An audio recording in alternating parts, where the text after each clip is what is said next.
dun dun dun dun dun dun dun dun dun dun dun dun. Whoa. Yeah, whoa. Hello, welcome back to Getting Projects Done, episode 120. Coming back after a 2-week break because I wanted to concentrate on other projects. So that's why we took a break, so I can get other stuff filmed and, do other stuff. And yeah. But we're back. And we're working on Eldritch Omens. That's right. You guessed it, kids.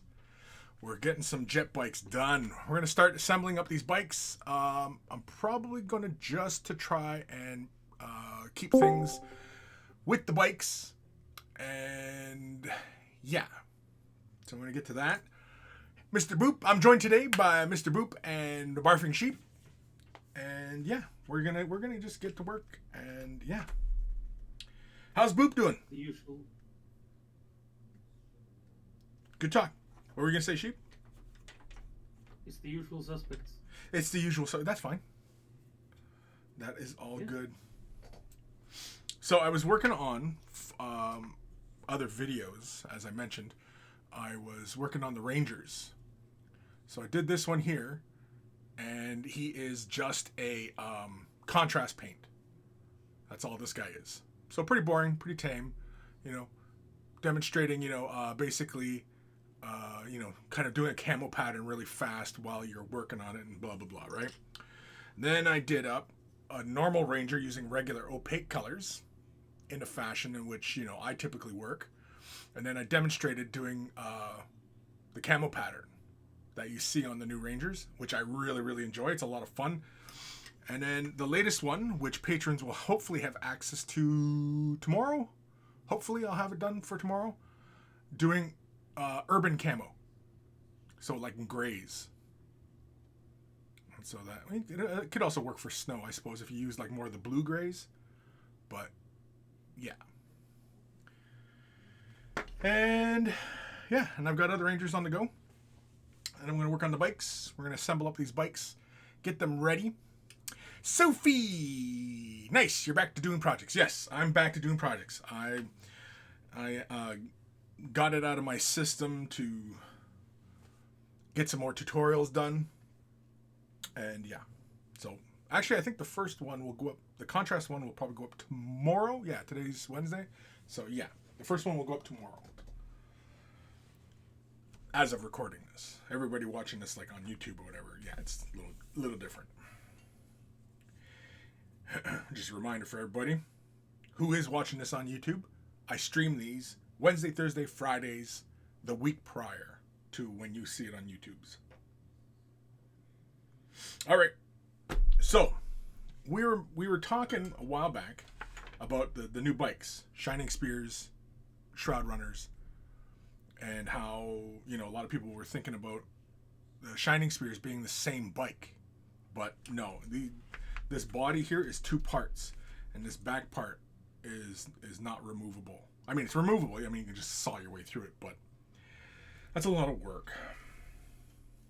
So, and very likely the cowl as well on the new Shining Spears. It has a spot on the side for like, which looks like kind of like it would mount a lance. Like, it's like a brace for the lance. So, yeah. I don't think they're the same, is my point. And so how have you been? Pretty good. Been staying busy? Taking it easy? Yep. Cool.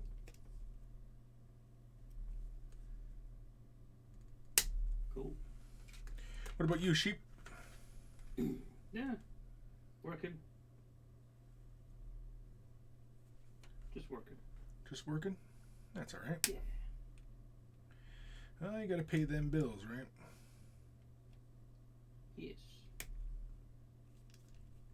These dwarves don't come by themselves. They don't come by themselves. No, I gotta help them along. Yeah, I hear you. You get to a certain age and, you need a little bit of help. You need a little primer. It's a little bit of primer needed get the motor running. I hear you loud and clear.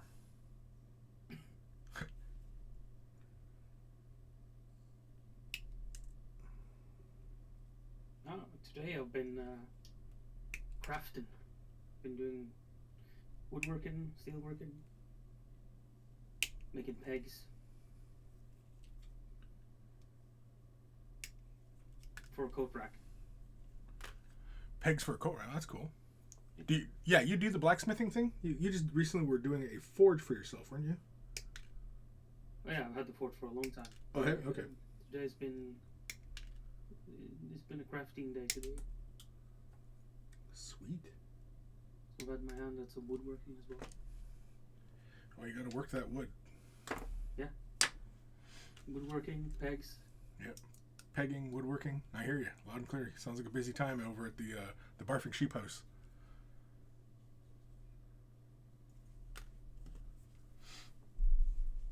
See, I knew we were going to start off like this. It's been so...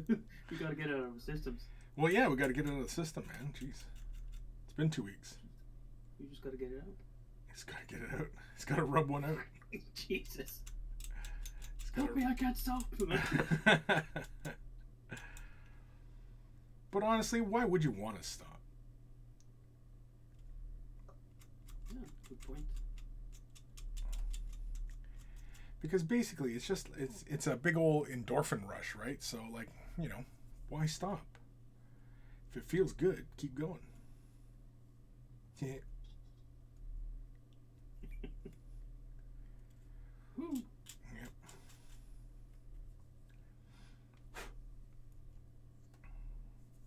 I like these bikes. They're fun.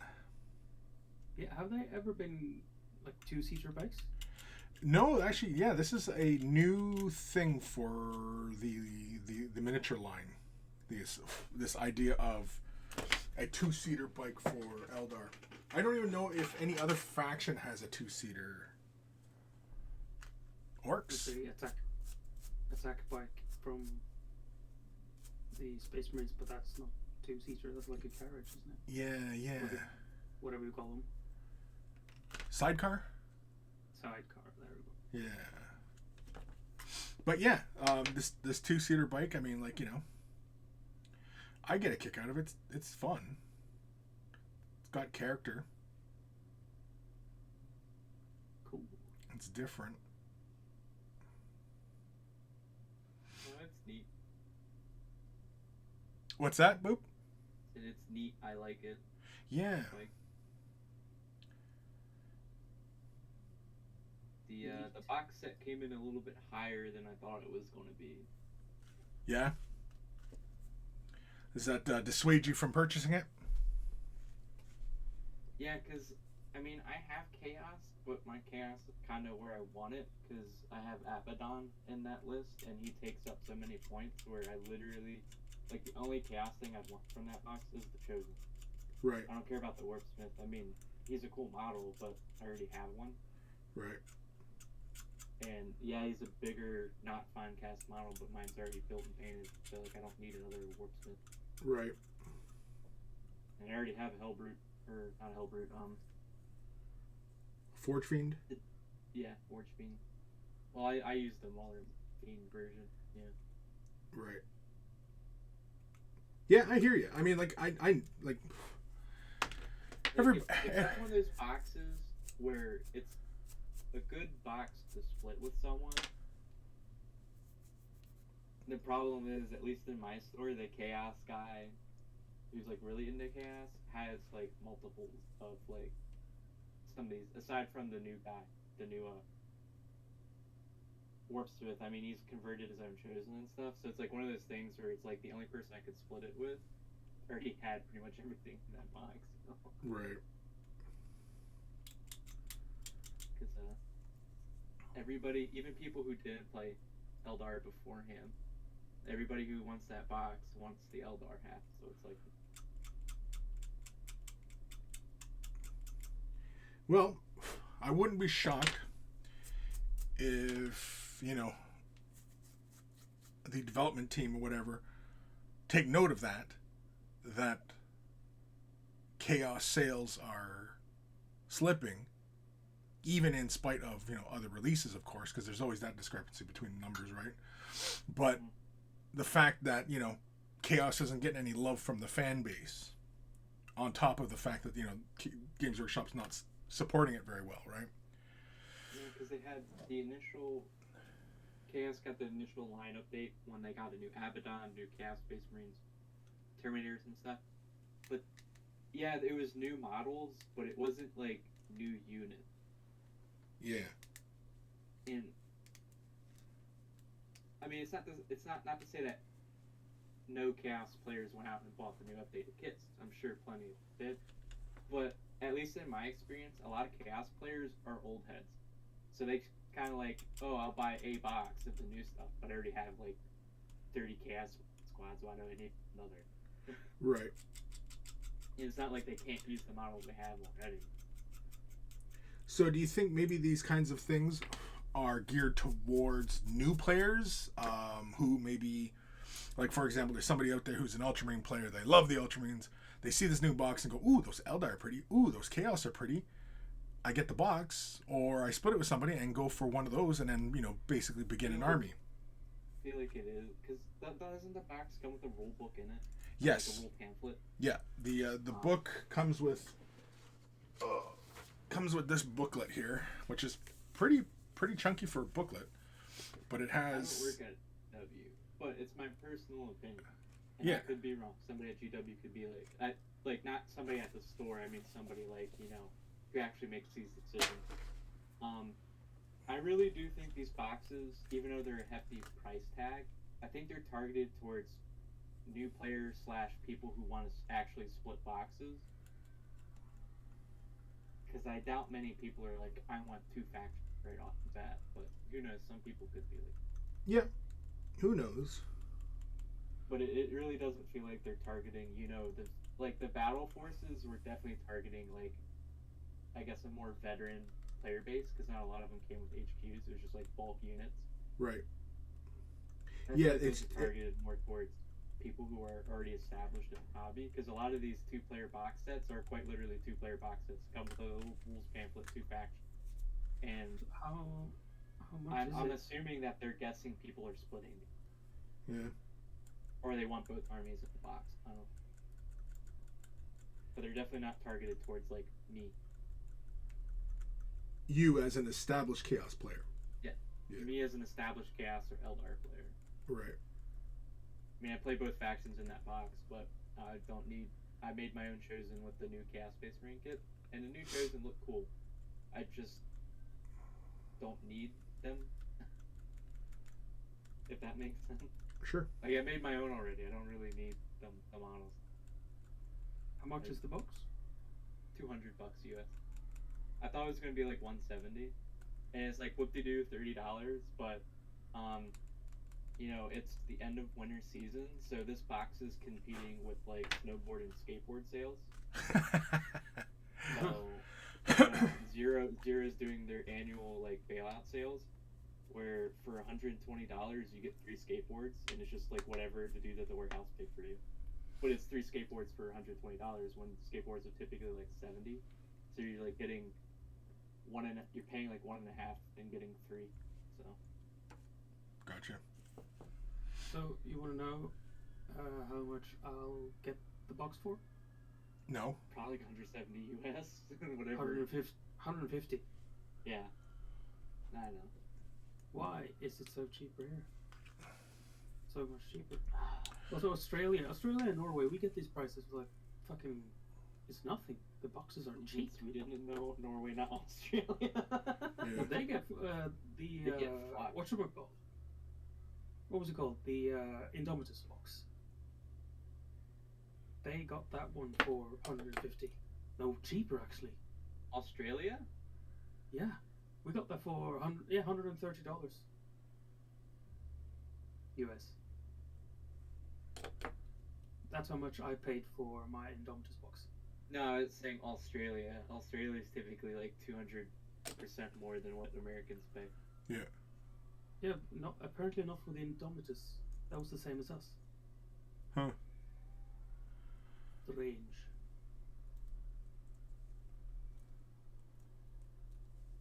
I'm considering getting it. Or split it with my brother who plays Eldar.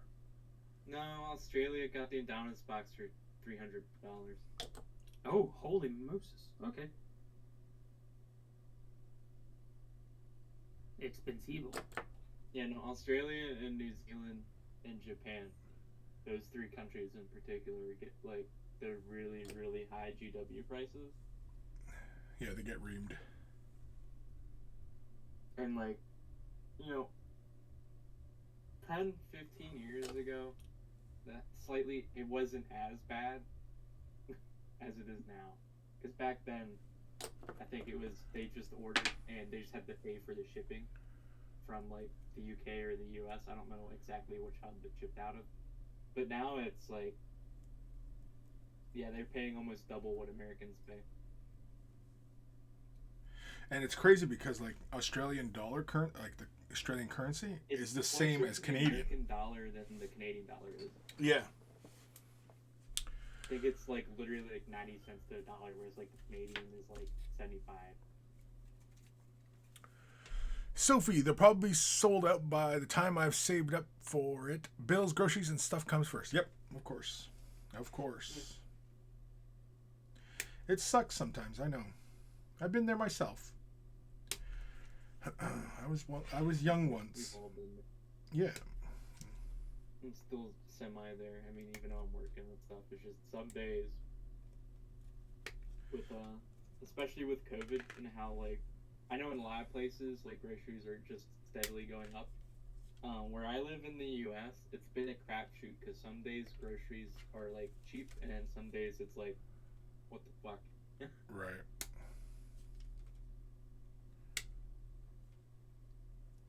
And plus, too, you're in the States.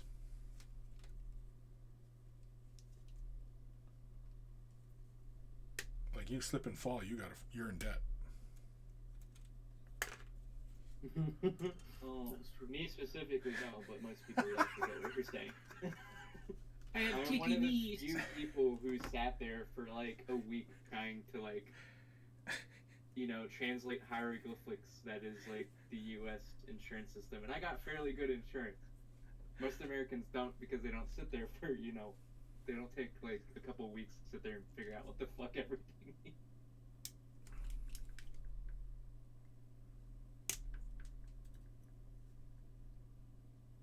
I get the sentiment, but I was making a bad joke. I know what you're saying. I get it. I was just saying, for me specifically, because realistically, if you want good insurance in the U.S., you actually have to sit there and like, I don't know, you count years off your life from all the stress of like navigating all these websites. Right. To find a decent insurance policy. And I just got lucky.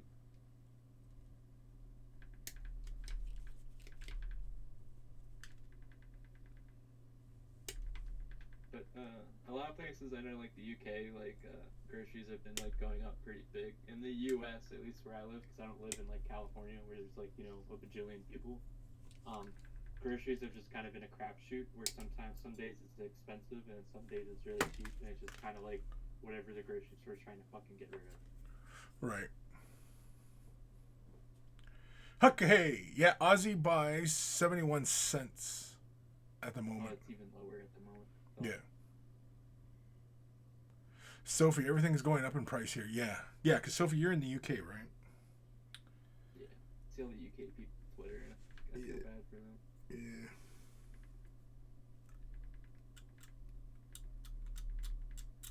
Yeah, Aussie's getting the shaft. That's been a thing for a long time. Yeah, it's been, you know, like, I don't want to say when I started the hobby, because back then, things weren't as expensive, and I say this, and I'm not even 30 yet. It's just like how quickly the prices have shot up for GW stuff. Well, that's the largest complaint going on these days with people, right? I mean, like, you know, the cost of living has gone up, but the cost of wages has not.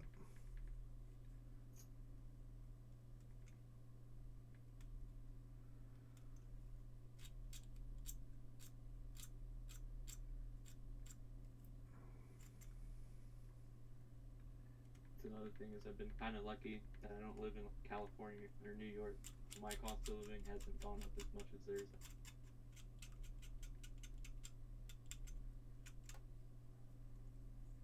But, I'm just gonna wait for the Eldars to come out separately, and it's whatever because it's not like I am in any rush to start playing. Right.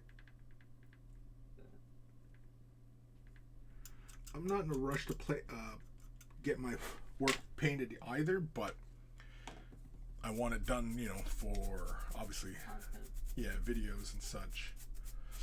Which is, you know, kind of funny because I mean, like, you know, like I've only gotten one of these bikes done.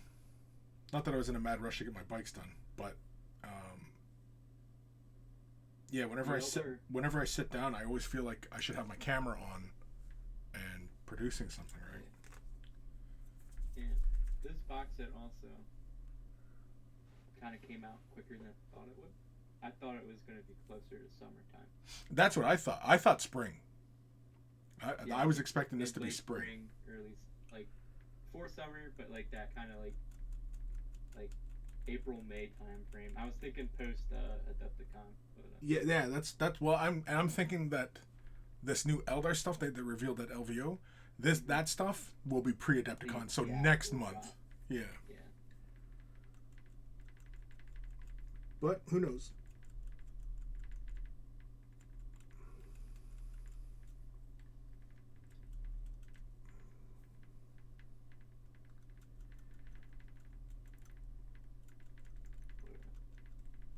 I'm on a hobby hiatus. Well, I mean, I'm hobbying at occasion, but I'm not going to the store and playing. And it's not because of me catching COVID. It's literally just because for some reason I've had like the magic juju or something. Because I've been exposed to COVID like 4 times, and I have yet to like actually catch it. And I'm just like, you know what? I'm just not gonna go to the store for another couple of months because apparently somebody that I meet in my daily life is like fucking this germ thing and keeps passing it. Oh really? Yeah. That's not cool. I haven't contracted it yet, but I've been exposed like 3 or 4 times, so I'm just like, you know what? I'm just not going to go to a hobby store because, you know, I could be asymptomatic for all I know. Yep. And there are some immunocompromised people that go to the store. I mean, they don't go to play, you know, during COVID, but they'll go there to buy stuff. Yeah. Yep. No, and I mean, like, there's absolutely nothing wrong with, you know, just erring on the side of caution, you know? Yeah. I don't have a problem with somebody who's like, hey, let's meet at my place, I might go play it. Or they're like, hey, let's meet up at your place, play it. I'll be like, yeah, that's perfectly fine. Because then I can be like, well, we need to make sure so-and-so doesn't come because they're like, you know, immunocompromised. And if they even catch something remotely stronger than the cold, you know. Right, it's dangerous for them. Yeah. Yeah. Oh, I didn't clean this bit. Oops.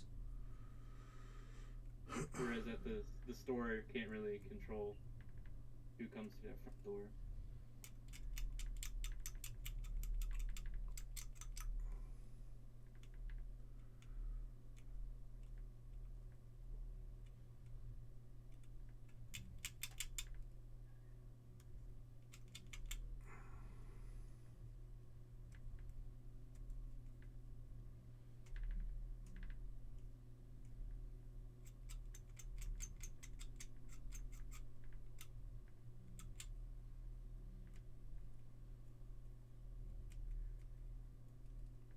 I like when companies do these like blind bag super sales where it's like a super steep discount. Like Privateer does it sometimes. I think they do it like once or twice a year.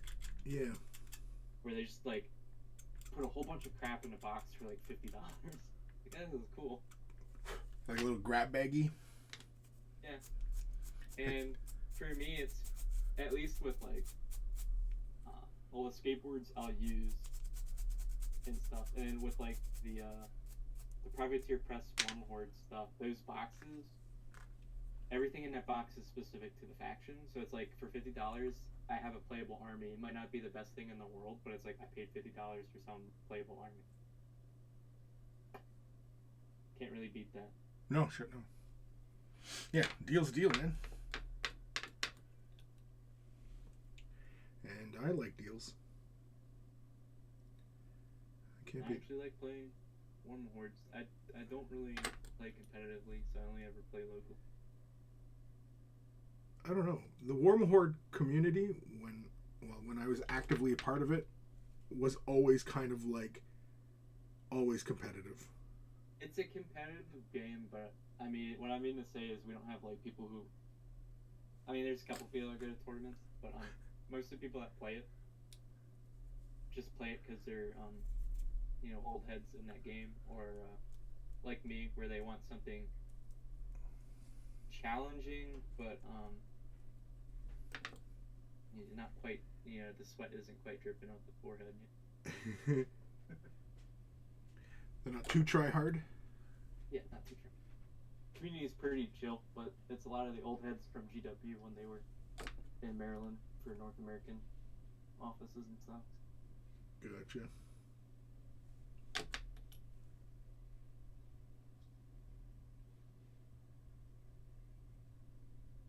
No, I'm not too big on competitive play. I'm fine with it, personally. I'm not super big on it. I mean, if the game's competitive, if I have fun playing it, I'll still play it, but I'm not traveling for it. When I was much younger, I saw no issue packing up my shit, traveling, going to go, get my ass kicked in a whole bunch of games.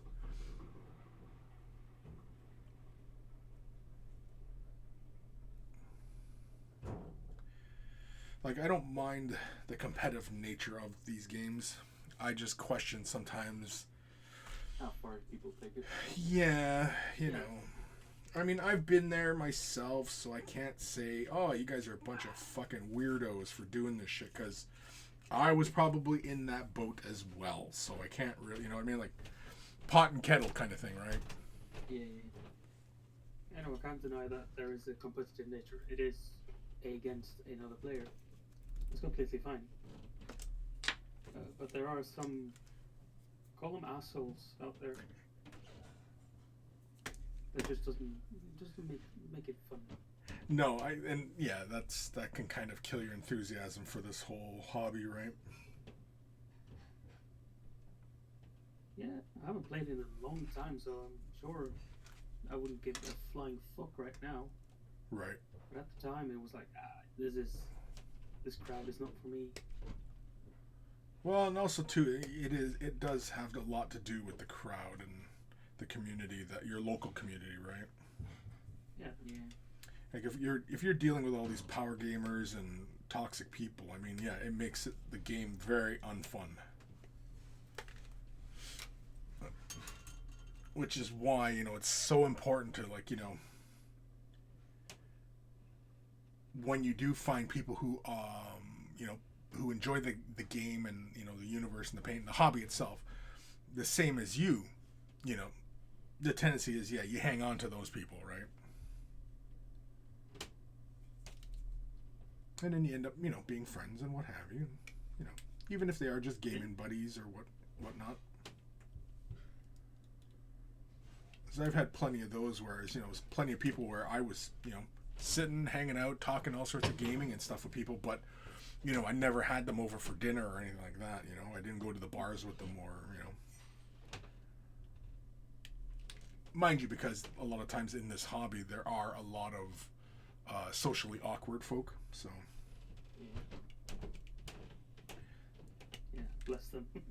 Yeah, and I mean that's fine. I mean, like, I was there as well. Probably still am.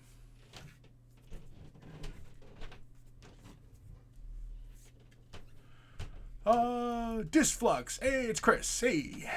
Are you going to Cherokee Open later this month? I don't even know what Cherokee Open is. Disflux, if you're in the Discord, post the link in the Discord.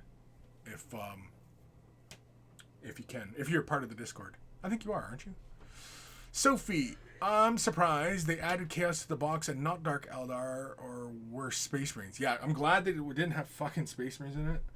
Dark Eldar wouldn't have been bad because, yeah, it would have had a bit of a callback to that other box set with the Incubi and Banshees. Yeah, I think the only reason they didn't do Dark Eldar is because Dark Eldar already were in a box, right? Yeah. And the last box was what? Gene Sealers and Custodes. That was another box, no Space Marines. So again, bravo for G-Dub, at least, fucking giving us a break from the fucking Space Marines. Jeez.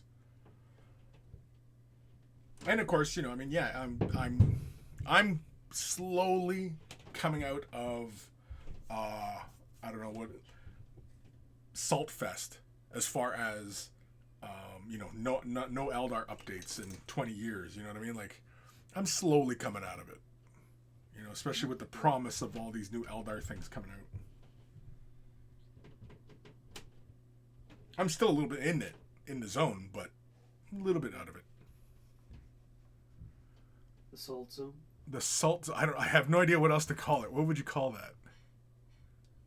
No, I like it. Salt Zone? I don't know. You're in the brine. The brine. That's brine. Yeah, there we go. See, that's better. The brine. That just makes more sense, no? The brine. I was in the brine. Don't talk to Chris today. He's in the brine. Yeah, he's in the brine. Oh man, he's pissed off. He's in the brine.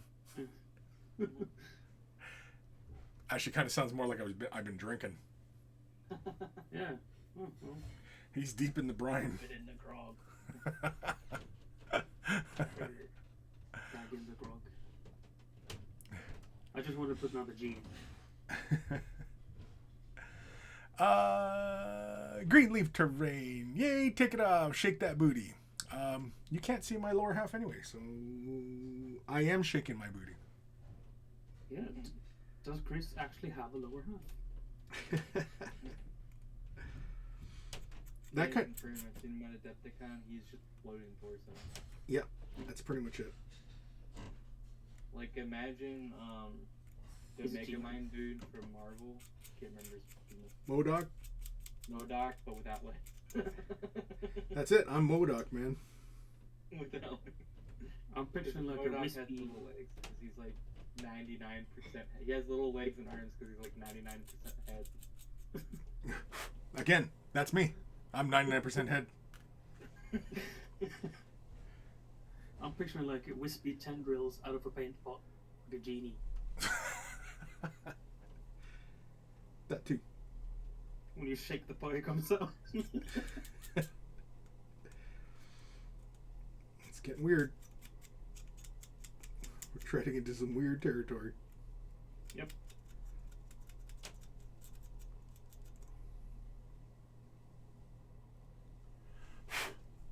Disfluck, who's socially awkward? I'm not awkward. You're awkward. Disflux, a light elf versus dark elf box would have sold too. Oh yeah. Yeah, would have. I mean, I don't know how the last box, the Eldar box with the Jane Czar and the Banshees, I don't know how that did. But that sold out within a couple. Granted, I don't know how many he made. Right.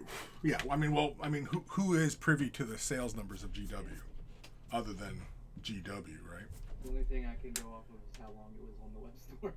Right. Yeah. And that was not on the web store long. No, eh? That could be because GW is making more box sets. Because Shadow Throne was on the web store for quite a bit. Oh, really? So I think that might just be because they're making more boxes. Because the number one complaint of these early box sets were they weren't making enough because they were literally selling out within sometimes seconds. Yeah, and scalpers were buying a whole bunch and then selling them all on eBay for a ridiculous price. Yeah. I remember that. Yeah. Remember, he's like, I can't just buy Shadow Throne and then sell them. Yeah. Chris is actually scared. He's not. Or is he? Maybe he's the great I'm the what? The great enemy. 9.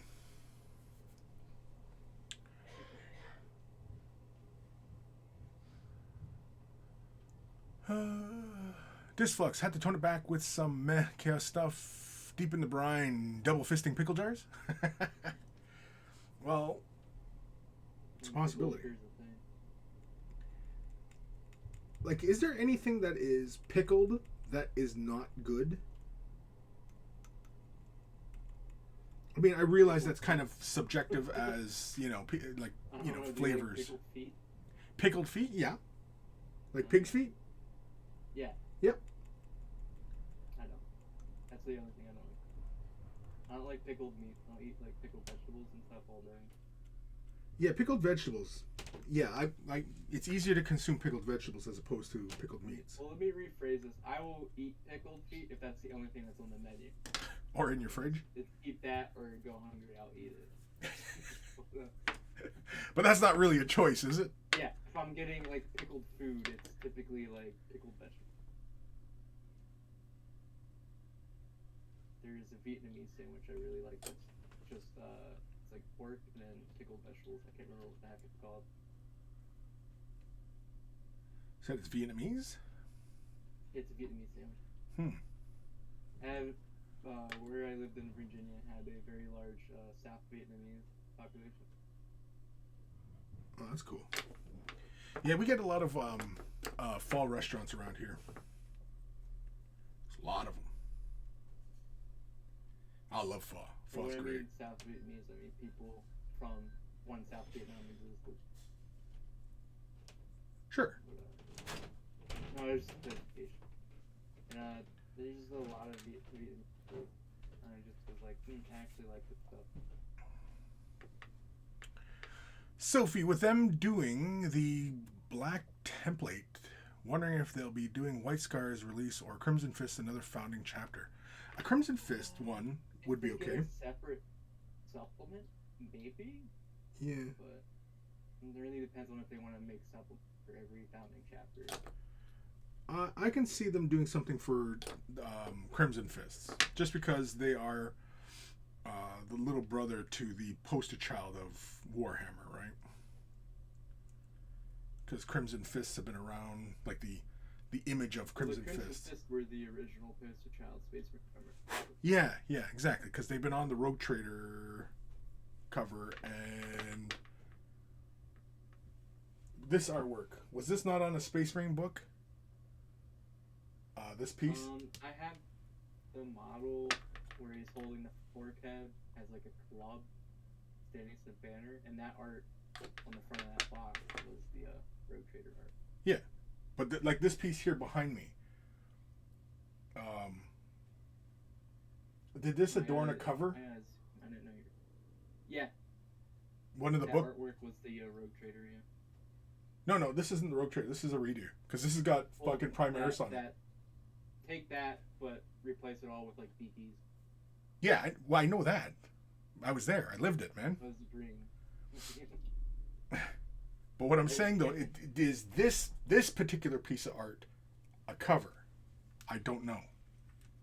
Oh, that specific? I don't that specific piece. Because when I was at Games Workshop in their headquarters, they have this piece as a like a 10-foot by 15-foot piece design. Like it was a big tapestry. We all made jokes about how we were all going to steal it from them, which is probably why we'll never get invited back to Games Workshop. Because they're going to steal shit from us, man. They can't afford to do that. They don't have any like big things. They need people. When they can just mail it to you. That I don't know. Well, I mean, and even if I did know, I wouldn't tell you. You tell me. Oh, I tell you what I. You're gonna get. You would tell me, nobody else. You just tell specifically me because you have to add it to your daily planner. That way, if Chris gets lost, I can call the police and go, "This old man is lost here." Please look out for him. He's this old man. He's lost. I can gonna make a collect call across the pond to Nottingham Police Department, going, "There's an old man over there who looks kind of like this, and he's lost." Yeah. He has no lower half. He's got no lower half. He's got some funky mustache. Be on the old, I don't know what they call, like over in the U.S. typically like it's a sergeant running the front desk. I don't know what it would be over in the UK, but it's like constable behind the desk. Like, what are you talking about? It's like, are you familiar with MODOK? Yeah. I'm looking for MODOK. What?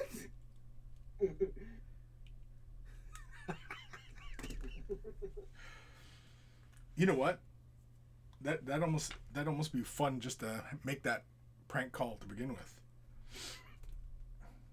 I'm sure it's a crime to crank call, a police department in a foreign country. It's a crime to prank call any emergency service, I think, in any country. But what about a long distance crank call? Well, I'm sure it would be illegal, but it's like, I think you'd only have to worry about it if you went over there. Oh, so you think if I went to the airport and I showed up and they were about to stamp my passport and they go, "Oh wait, come with us, sir." Shit. Yeah, you just pop up on the Peter's serial prank caller. Yeah. You step into those weird Goes by the pseudonym Yeah. MODOK. Fucking MODOK gets probed by fucking TSA agents. Oh, it would be. I guess it is TSA over. I don't know if it is over. I don't know. Probe us. The probe We'll department. make a specific task force to catch the serial prank caller called MODOK.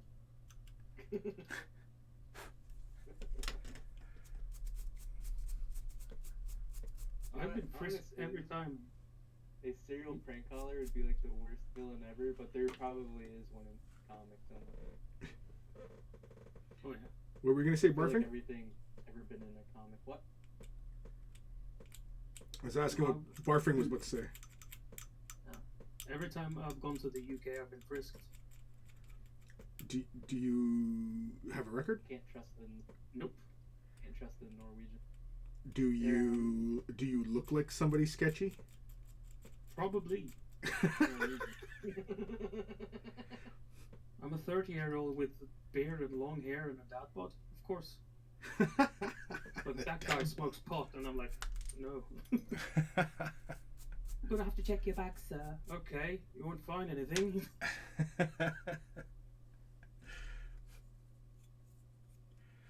Please step into the cubicle. No. Have you ever You know been what? pulled out of the line and your bag was making a buzzing sound? No. Okay. But I have had my bag not my bag, my carry-on bag, but one of my luggage bags randomly searched once. Because in the U.S. they just kind of like randomly pick bags. That's what they say.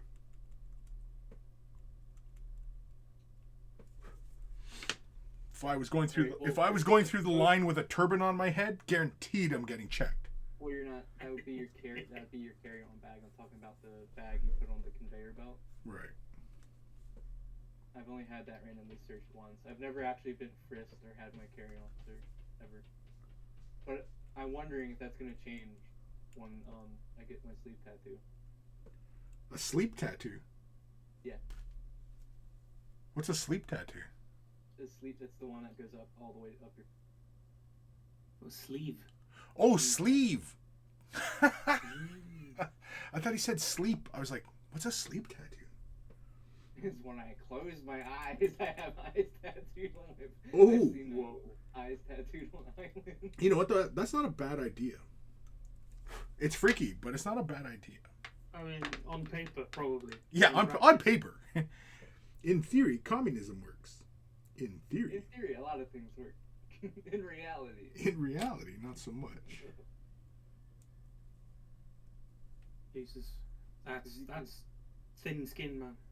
Especially when it comes to things like tattoos. Like, in theory, but, your tattoo artist is human, and he could have his off day as an artist. Yeah. Yep.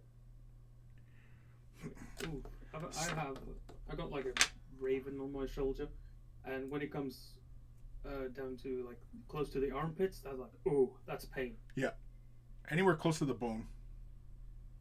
Hey, no, I wasn't too iffy on the bone. It was just I have ink in my bones now. Apparently, he blunted a needle Jeez. because I've got thin skin up there on my shoulders. But when it comes down to the armpits, I was like, oh fuck, I might just pass out. It's not painful, but it's just my body reacting to it. So imagine that shit on your eyelids. Yeah. No thanks. See, some people it hurts, some people. You know, it doesn't hurt for me, but apparently the armpits, that's a no-go. So, Boop, are you saying you're just too much of a man, or what? I don't know yet. I'll get back to you on that. I'm just so manly that it doesn't even fucking hurt. It doesn't even faze me. I don't know yet. I'll get back to you. Disflux. NGL. What's NGL? Not gonna lie. Oh, when these boxes come out, I just eBay the half I want. Yeah. Yeah, if you don't make prior arrangements before, yeah, you can just always sell the other half on eBay. Why not? I've had a few of the monkeys ask me to send them the chaos stuff. And I'm considering it. I'm not sure it'll happen, but I'm considering it. Or I keep it and, yeah, make videos. Or I keep it and paint and make videos. I mean, because you didn't pay me. What's that? Or did? Nothing.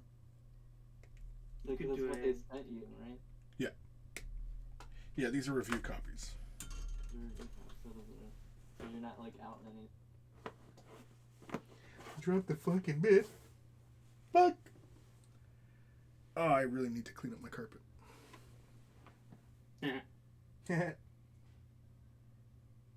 Coming in for a landing. Anyway, hold on.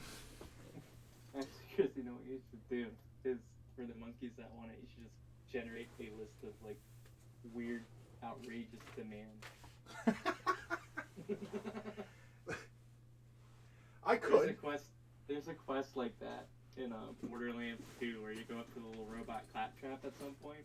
Oh yeah. And he's like, I want you to find the 5th rock of like giant mountain and then like search the desert for this particular pebble 3206. It's like stuff like that. It's just like it's a laundry list of like really ridiculous demands. I must have stepped on the goddamn bit. I fucking broke it. I thought you were gonna say it's like stuck in your foot. No, I fucking broke the goddamn thing. Fuck's sakes. Was it a clean break at least? No, it was... Oh. Oh, I just fucking ran over something. What the fuck did I just run over? Anyway, no, it's... See, it's this bit here that is the handlebars. And I must have fucking rolled on it or something because I snapped both the little handlebars off. Oh, it was not a clean break. Nope. Fuck. And I can't find those little handlebars. They're gone. Good sculpt them. Because they're just little, like, bars, right? Like little motorcycle handbrake bar things? Yeah. Could. I'm kind of annoyed right now at the moment. I'll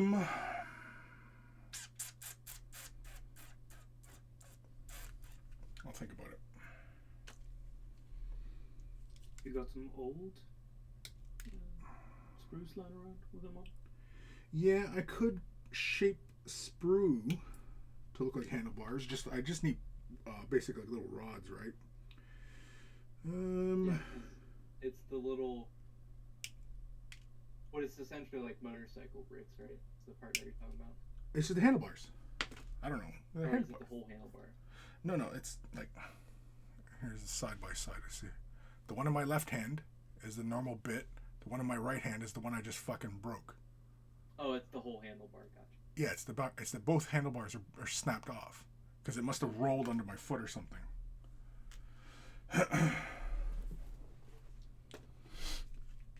Because you were holding the bit in your hand, and I thought that meant that you snapped the, like, you know, like how motorcycles had that, like, 2 little, like, brake bar. I don't know what to call it.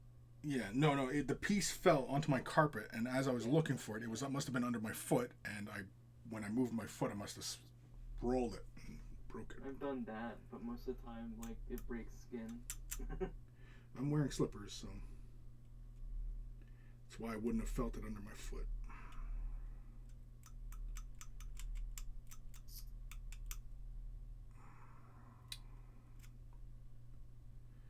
I'm thinking right now of a solution. I was surprised this kit wasn't a multi-kit. What do you mean? Just because GW makes so many multi-kits of, like, the more elite units. Oh, I see. So like the Shroud Runner singing spear kind of thing, right? Yeah. Yeah. Yeah, I'm kind of surprised too, because yeah, I mean, all bets were pointing at this was going to be the same bike, right? As the Shining same Spear. bike without the extra seat and just something else back there. Well, the Shining Spear, if you look on the right-hand side of the cowl, there's a doodad that looks like it's like for a rest for the lance. Mm-hmm. And it looks like it has like two or like of these bigger wings. It doesn't have these small wings. Yeah. And then of course, yeah, it doesn't have this back seat on it. Yeah, so I figured there's going to be a dual kit where you swap out some of the bits and then cover that back seat with something. Yeah. And I was only guessing because the bikes were somewhat similar in the fact that anything above like a Troop's Choice, GW likes to make dual kits for. So Yeah. whenever they can. That would have made sense. I figured that's the way the route it was going to go, but yeah, here we are. Unless, of course, maybe this kit in particular is not going to get sold, and it will be a dual kit when the Shining Spear comes out. That could But- be it. Like, But I don't know, like this. box. You might stick it in a patrol box. That might be why. Yeah, but I mean, like, there's a lot of parts to this kit. That So- might also be just like they might have originally wanted to, but then there were so many parts they were like, I can't do it. Yeah, maybe. Yeah, that's possible. Because I know when they were doing their podcast on YouTube, I don't know if they're still doing it, Boxcast or whatever. They bring on like miniatures designers and stuff, and one of them was talking about they do have like a parts limit for like the whichever like department. When they send it off to whichever department like cuts it up to put it on a sprue, they have like a parts like a limit. Right. They might just hit that one. You know what? I might have plastic rod. Might have plastic rod.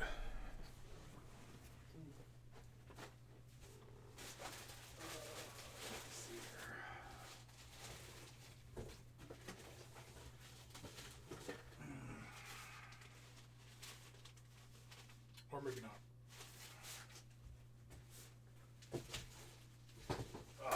No, I'm not gonna look in that box later. I've got a box of building supplies and stuff, and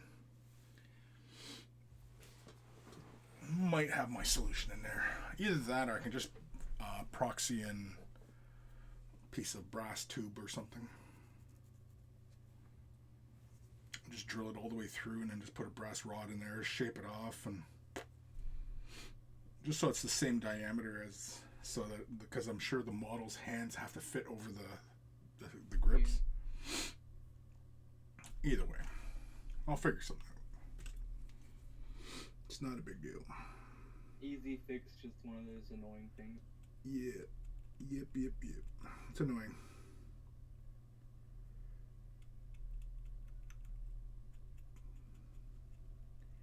It's annoying because it's my fault. It's annoying because I did.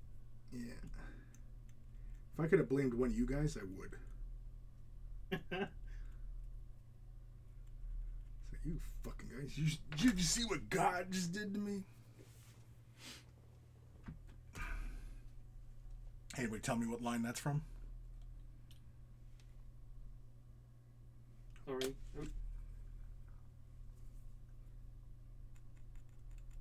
I said, you see what God just did to me? Does anybody know? It's for everybody. Oh, shit. Oh, no, that's right.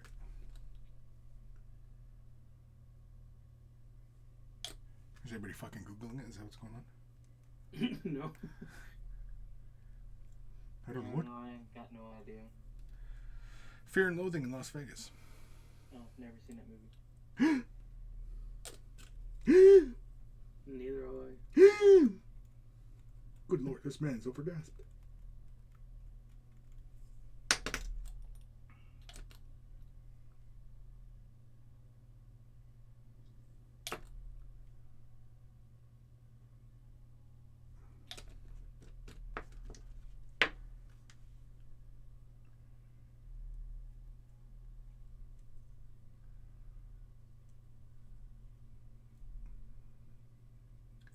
This, of course, may be the Eldar rider on this bike. He's using the new advanced version of handlebars for Eldar. They're VR handlebars. Sophie, Bruce Almighty? No. You just see what God just did to me? Fear and Loathing. Classic. Classic movie.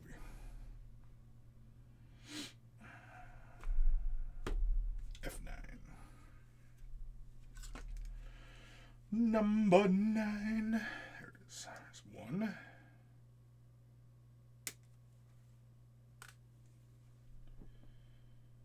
There's 2.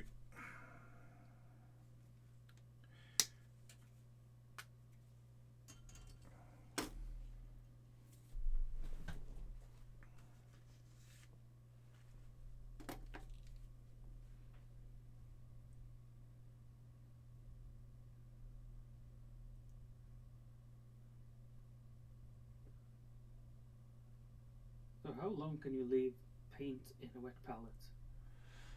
I've had it remain usable for up to a week. Holy shit. Yeah. So it doesn't like break the surface tension or anything? Oh yeah, it'll add water to the point where it's soaked. They aren't necessarily made or intended for like long, like that long. No, it's just so it doesn't dry on the palette. Yeah, you can definitely get it. Yeah. Like last for a bit though. You might have to sit there with a brush and like remix it on the palette. Yeah, that's the biggest advantage of a wet palette, is it just gives you more time to work with your colors. Or get the most life out of the color, right? So like, I did a video a long time ago showing, I remember. yeah, where I just used a dollop of paint and how far it got versus a dollop of paint on the dry palette, right? And yeah, wet palette gets you a little further.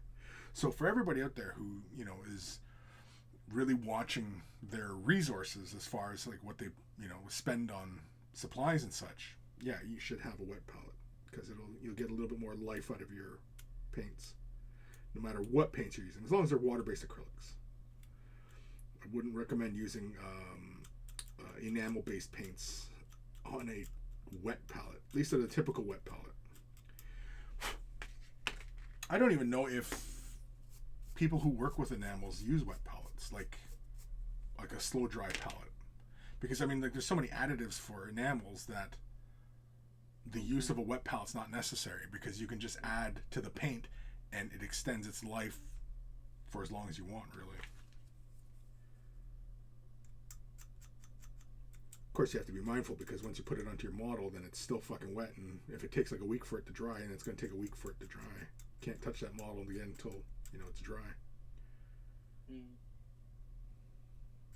I think I thin my paints so much that I don't need a wet palette. Thin them, yeah.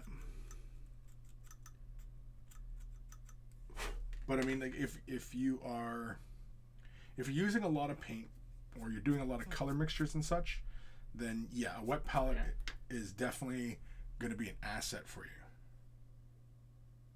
Well, I hadn't thought about that. Yeah. But you do get a lot of life out of most wet palettes. And most wet palettes operate the same way, on the same principles.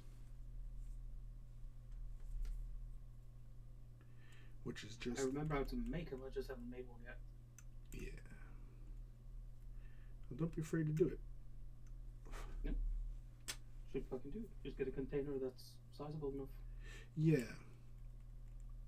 I mean, a lot of people use like margarine containers and such, and I would recommend if you can find something that has a shallow bottom, it's not too deep.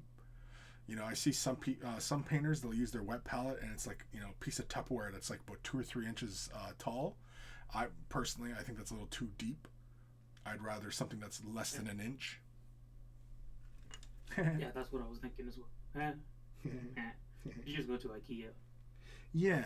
Well, like the wet palette I use, it's a baking container. And I got it from the dollar store. And I was like, yeah, this would be a damn good wet palette. And so I gave it a try. And sure as shit, I think it's been about 15 years. I haven't looked back. I still use it. Cost me, my total setup for my wet palette, and the way I recommend people, it only cost me $4 for my wet palette.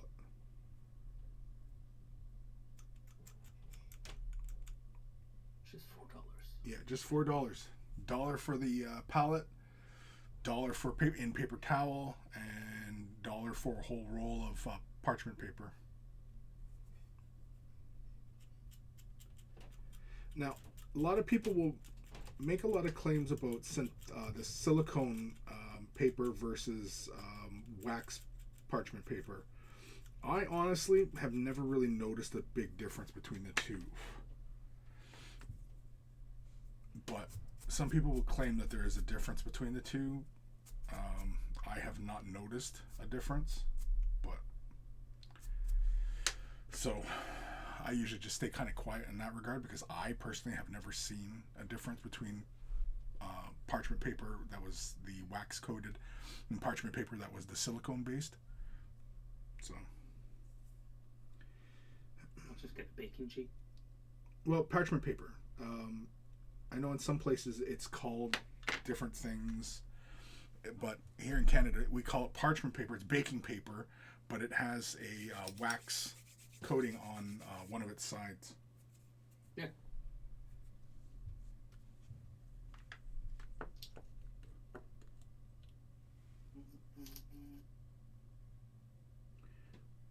But the first time I got that all set up and everything like that, man, that was a game changer for me. I was like, wow, why wasn't I doing this before? Like all the paint I wasted, and you know, you're thinking like, fucking hell, like, but such is life. Just have this massive glass pane because it's easy to clean. Well, yeah, that's the other one. Yeah, a lot of people ask me about my palette here, and all it is just a big piece of tempered glass. That's it. And the only reason I go in for the tempered glass is because it's nice and strong. And yeah, that's really it. It's just because it's strong. I mean, this piece of glass is about, I would say, 4 centimeters thick, maybe 3. And it's pretty heavy.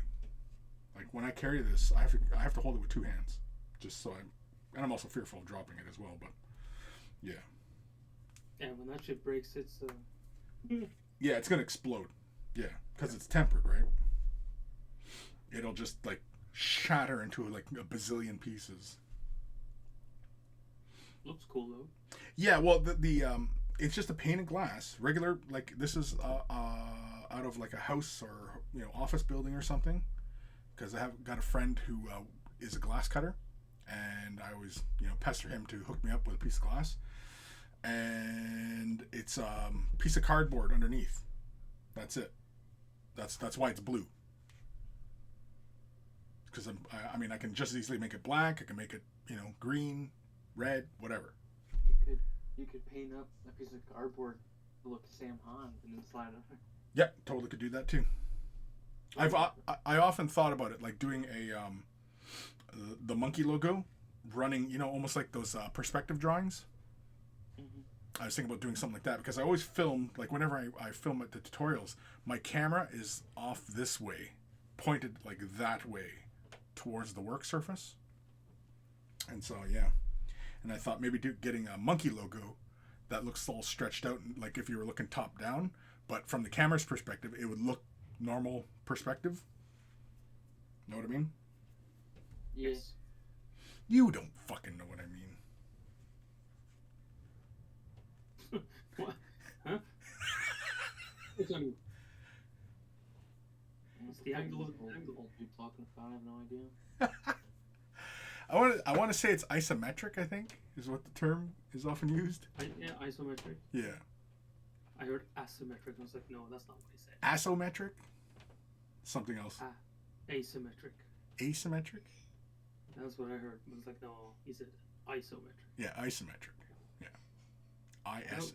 I really want to learn how to draw isometric landscape or buildings, cities. Yeah. But I will always fuck up the perspective. Well, it takes practice, right? I mean, a bit of math is involved. I mean, I could do a little house, but like several houses in the distance, nah. So I got an idea because I'm not a super. I think I've said this multiple times. I'm not a super big fan of the new plastic riggers, but I had an idea Uh-oh. that I could use their main body because they're wearing those long coats for 30K, and then I could make like the militia of like a mining guild or like a merchant guild. That'd be cool. 30K. There wasn't really. I mean, there's the Imperial Army, but it was like all about the Space Marines. You had the Imperial Army, which was just made up of like. I mean, you had like the actual like Imperial like trained dudes that they were called like soul. The dudes. You know, There were dudes. guys wearing like fucking diving suits on Forge World's website. I can't remember what they're called. Diving suits. Yeah, I don't know which one you're talking about.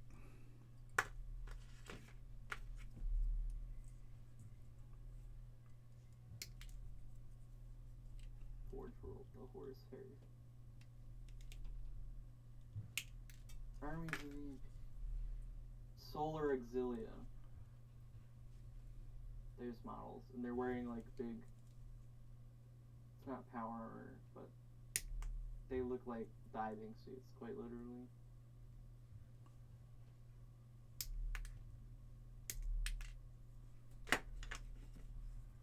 But they remind me of those robot dudes from Doctor Who. Even though I don't really watch Doctor Who, I just remember the robot guys. The Daleks, or whatever the hell they're called. No, the ones that were like actual robot men. Oh, they look like from the cover of Queen? Yeah. You don't know what I'm talking about. Are you familiar with like Black Manta? Yeah. Yeah, they look like him. Yeah. They're wearing like literal, like what almost look like diving suits. Yeah. I hear you. What was that album called again? Oh, fuck. But aside from them, like the rest of the Imperial Army was just whatever forces were available. So I was like, you know what would be cool? Like a merchant guild military where like they were all like painted real pretty in their long coats and gold trim and stuff.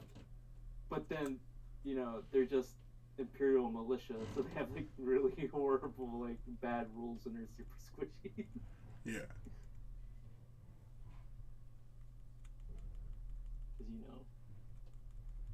be guard for merchant guilds, so prior to the Emperor showing up and being like, hey, join us, all they did was sit around and shoot at poor people. Pretty much. It sounds horrible, but it sounds Little bit. really 40K at the same time.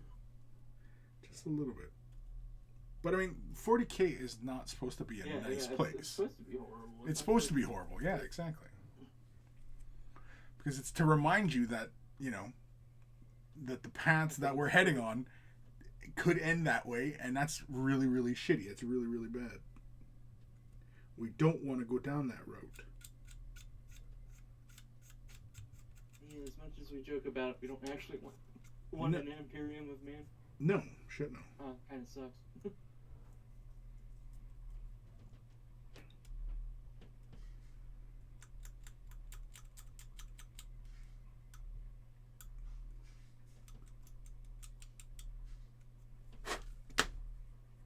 might do that and like swap out their heads, or maybe not even swap out their heads, just keep the heads. And then I was thinking like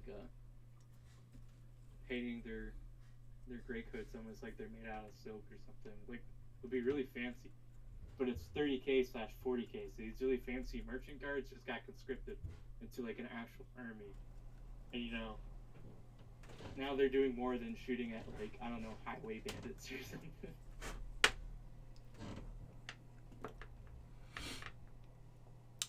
Legion Miniatures, are you going to do a digital camo like paint job for the Shroud Runners? Yeah, probably. Definitely on the cowls. I don't know about the bodies, maybe the wings, but I think just the cowls. Yeah, because I demonstrate it on the Rangers, and I also, this tutorial patrons will get, did more like an urban camo. So it's in grays.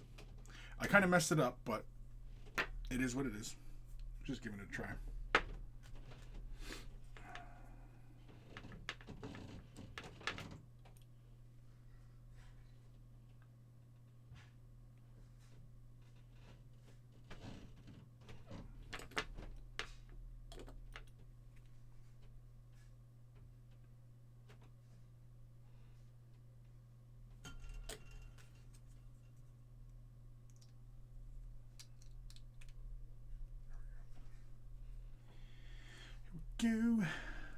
Sophie, one good thing about your breaking the part is that you can now just do just the tip on what to do if your part breaks when assembling a mini. Yeah, I could.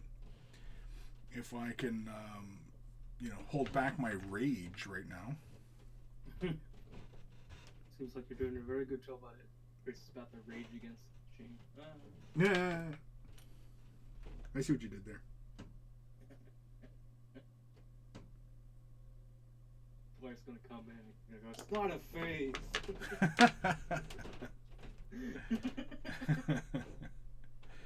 Exactly. Start getting the eye black out again for the eyeshadow. I never wore makeup or anything like that. I was never that far into this shit. Yeah. But you'll just be hitting that phase later in life. Yeah, maybe. I don't know. It's possible. I'm not ruling it out. 20 years from now, he'll be at a mosh pit at a Rage Against the Machine concert, because it seems like bands keep going into their 80s now. Yeah, he'll be sitting there at the concert with his eye black shadow, whatever. I don't know what that makeup's actually called, and stuff. It's like still out of phase and like mosh pit, and he's like, "Oh, my hip." I'm already that way. You chose a very strange band for that face. I would think of something else.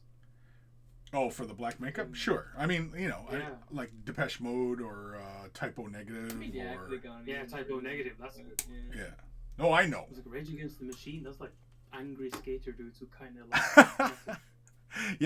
Angry skater dudes. That's pretty much it. Well, they might have been, but the people listening to it, at least in my experience, like actively, okay.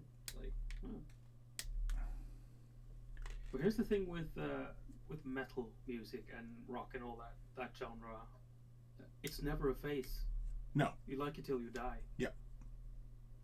It's like I'm never. I meant like the dressing up. Yeah, I know. It's just it's so fascinating. It's like the only genre of music that you never go out of. No. Yeah, once a metalhead, always a metalhead. And Slayer is no exception. Because nobody is like, oh yeah, I was into Slayer one time, and no. You were either into Slayer or you're not, Yeah. The second you hear the drums of Raining Blood, you're like, yeah, oh yeah, definitely. Everybody knows. So I played, our local priest, he comes in every other Tuesday at work. So I played Disciple. Slayer. He's a cool dude, so he's like, yeah, that's that. Okay, it's music. So God hates us all. Yeah, let's talk about Warhammer instead. Like, yeah, let's do that. That's awesome. What's up, Pastor Phil? Fucking, do you know God hates us? My son. What are you talking about? Here's the thing, Tom Ryan said it himself. He said, "No, God doesn't hate. It's just a really good fucking title." Yeah, exactly. Well, that's heavy metal, man. Yeah. I don't think any band actually out there is, when they say "Hail Satan," they're not actually saying that. They're just doing that to fucking freak the squares out. I mean, unless they're Norwegian. Unless they're Norwegian. Unless they're Norwegian. That's true. That's true. What's that band? Ghost? Man. Yeah. Oh, Ghost is Swedish. Oh, they're Swedish? Oh, no. Oh, excuse me. Hold on. That's just a massive... that's just a fun... They don't mean... I mean, he's not satanic at all. He just wants to get the rise out of religious people. Yeah, the squares, man. The squares. Yeah. No, like Mayhem and Gorgoroth and all those guys. Yeah, they're pretty hard into it. Fucking goddamn Varg Vikernes, he burnt down churches. Yeah. Are we talking about Varg now? Yeah. Yeah, that's what he was just talking about. No, I know, but I was in multiple Talisman games with Stinky and Matt over the course of like the last few weeks while the stream wasn't happening, and that's like 90% of their conversations felt like they were talking about Varg. All right. It was like, oh, so we're talking about him again. Okay. Can't fucking escape the shit. So he is also known as the Count. Like from Sesame Street? No, just like Count Dracula, something like that. I don't fucking know. It just sounds cool. It sounds, yeah. I don't think he knew about Sesame Street. I was gonna say 1, 2, 3 churches burn.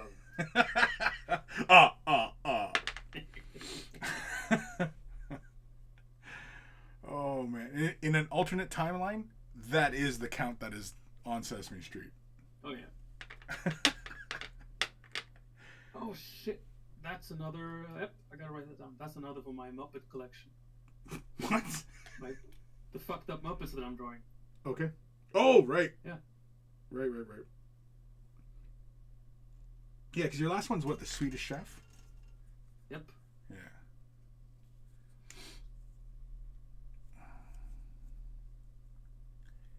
When and if I ever do a Swedish Chef impression, can I borrow your image? Yeah. I mean, it's on the Discord.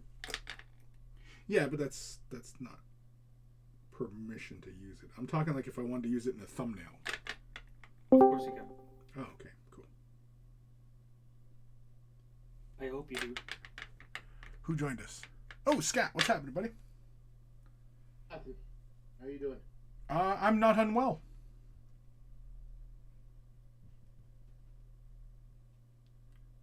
Processing.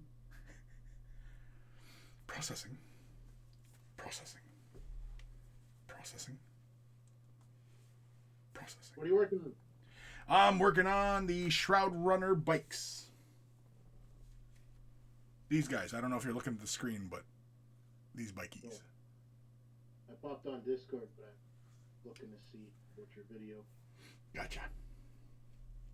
No, I'm just assembling up these bikes. I'm going to be working on these for probably the next couple streams. Yeah, and then I was just telling these guys here that I'm trying to get this video done. Hopefully I'll have it ready for tomorrow. Basically just doing like an urban camo pattern in the style of the way the Rangers look with the camo pattern. Gotcha. And then the next tutorial after that one will be a different one. Same theme, but different thing. And you're wearing a sweater. Oh my god. Yeah, it's cold, man. Why can't I wear a sweater? Go for it. I'm glad you're wearing a sweater. It's like +3 here, man. It's beautiful. Oh. Yeah, but you're on the prairies. Yeah. You fucking know it. So in the fucking prairies, it's like there's nothing else out there. It's just flat fucking earth. It's probably why there's so many fucking people who think of. Oh, it would freak me out too. our university here has a couple pretty good programs. We get professors and people coming from all parts of the world, and we've had a few people bug out. There was a professor from Switzerland who had to check out, said he couldn't handle it going out into the country and just like you see until you don't see anymore. Yeah, that's what I hear. I live between 3 small mountains by the coast. I would fucking freak out. Yeah, it would freak me out too. I was born in the British Columbia interior. I didn't see flat land till I was already a man. My it was only blinding. Yeah, that's right. No, I need mountains and forest around me. And lots of fresh water.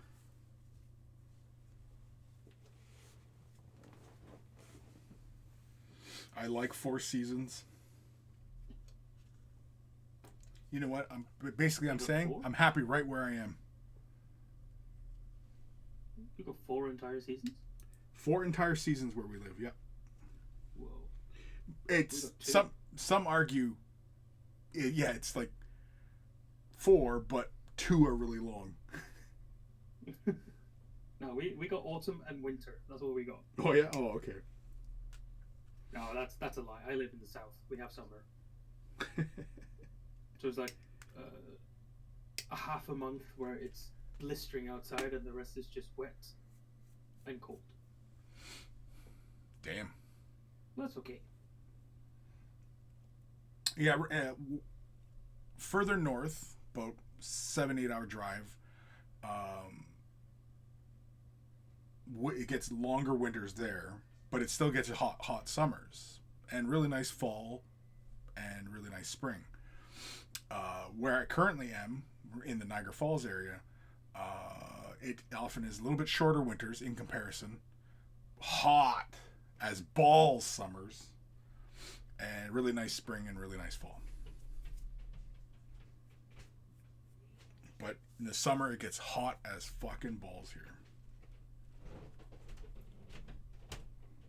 From your accent there, barfing sheep, you're from where? Argentina? Is it Chile? No, man. No once. I don't think he could have gotten any further geographically, honestly. He's on the other side of the planet, dude. Like, east. Pretty sure I know my accents. Telling you, Holmes, I'm from Peru. And barfing, that's not even the right accent either. I know. Maybe it was somewhere along the Andes. Scott, barfing's in Norway. Uh-huh. So he says. Yeah. I know my accents. What exactly is a Norwegian accent though? Because it often sounds like when I hear you guys talk, you guys have like an English almost accent. Well, that's because I've been speaking English since I could speak Norwegian. But like Usually it sounds very melodic. There's a cadence, a real nice cadence with the kind of do. I found amongst the Yeah, there you go. We have a lot of Nordic people around here, and it's fun. The way the way they say clubs, the ace deuce of clubs. that sounds more like South African. Well, I might not have hit it, as I might have been testing. Okay, because I was about to say, don't quit your day job, bud, for doing impressions. Our language really changes like an hour away. So if you travel in 1 hour, it's a completely different language almost. Some people cannot understand people from the north at all. Really? Yeah. Or far out west, it gets sometimes difficult. Well, there's a lot of that going on in these parts as well. I mean, but people speak the same language, but nobody seems to understand each other.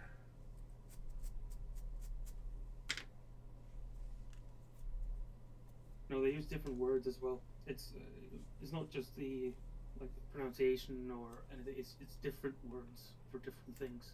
Oh, I got you. Does Now- it break it down with like a high Norwegian or a low Norwegian, or is it nothing near as formal as that? High Like, and low. the Oslo, that's the formal. High and low. Low Gothic. Yeah. Too much No, 40K there. we got so many different fucking variations of. We got dialects and accents and variations of them. Yeah, it's a fucking mess. That's what it is. Well, because like when you hear like somebody from like Amsterdam, and they speak English, there's still a bit of an accent to their English.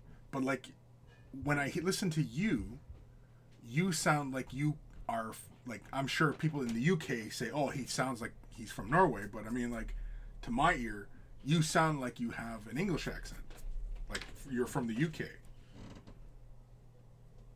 Yeah, I've been told. People in the UK, they can usually tell, but once I've been there for like a week, then my Norwegian starts to get a bit weird. Right. The cadence differs. Because when I was in Nottingham, I was in like this town square thing where they had a big Ferris wheel. It was like a big square, open square. I can't remember what the name of it is, but anyway, I went to this convenience store, and there was this kid working there, and he looked like Bubbles from Trailer Park Boys, but he was like the English version of Bubbles. And holy fuck, I could not understand this guy. Like he was like, yeah, what would you? Like he was English, or what I assumed was English. You know, he was a white dude, blonde hair, but I could not understand a word he was saying. And I could catch like the odd word or two, but I did not understand what he was talking about. And he just had such a heavy accent that I just could not understand him. And before I went on that trip, I watched a bunch of programs and movies and stuff like that just to try and get an ear for the accent, just so that, you know, I wasn't constantly like looking like some fucking foreigner, you know, not understanding people, right? But yeah, It must have been Welsh. I have no idea. Yeah, again, like in the UK, I mean, like there's how many different accents are in the UK? Like 100, 200? Oh, I don't know. There's a lot.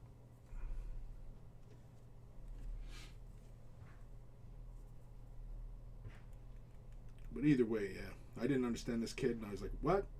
And then he slowed down his speech because he could tell like I was obviously not understanding him, and then he said it nice and slow as basically what he was saying. I was like, "Oh, okay," and then yeah. Sorry, bud, I didn't understand a fucking word you were saying.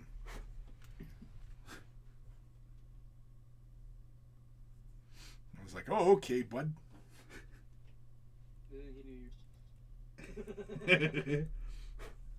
So I'm one of the 10 Canadians over here, eh? Yeah. The second you say The "but," rare oh, I know where you're from. The rare species Canadian. Homo Canadius. You're homo Canadians. Anyway.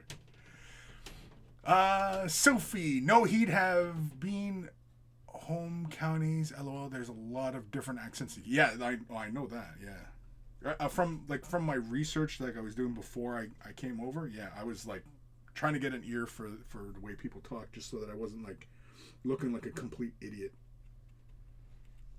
Which, you know, I mean, like I think everybody should do that. If you're going to a foreign land, you should definitely try and bone up on local customs and shit like that, just so that you don't inadvertently insult or, you know.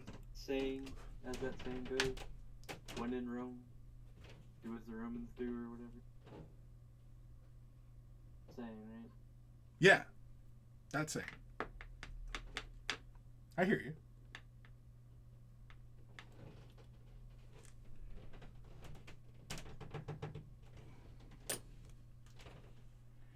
Do, do, do, do. Whoop, fuck, put it backwards. That means if you ever visit Canada, you have to go off in the wilderness and, Wrestle a bear. be a hermit. You gotta wrestle a bear. If I want to marry a Canadian lady, I have to come back with a dead bear or something. Yeah. No, you gotta you gotta come back with beaver pelt. Beaver back with To get beaver, you must bring beaver. Exactly. But it's not any beaver. It's the Canuck Mara. You're a fucking nightmare. Have you not seen that modeled by Creature Caster? Oh no. Yeah, the It's like a chimera. giant fucking beaver monster. Well, It's like this beaver moose monster. And see, what you have to do is you have to face off the Cobra Chicken, and if you survive, you Yep. are eligible for the hand of the daughter. there it is. That's it. The Cobra Chicken. You have to prove yourself against the Cobra Chicken. The Canadians have to be very selective because there's only 10 of them. Right. Exactly. Yeah. They're kind of like the Eldar. That's why Chris plays Eldar, because he can relate. Yeah. Because the Eldar are going extinct, the Canadians are going Yeah. There's only a few left.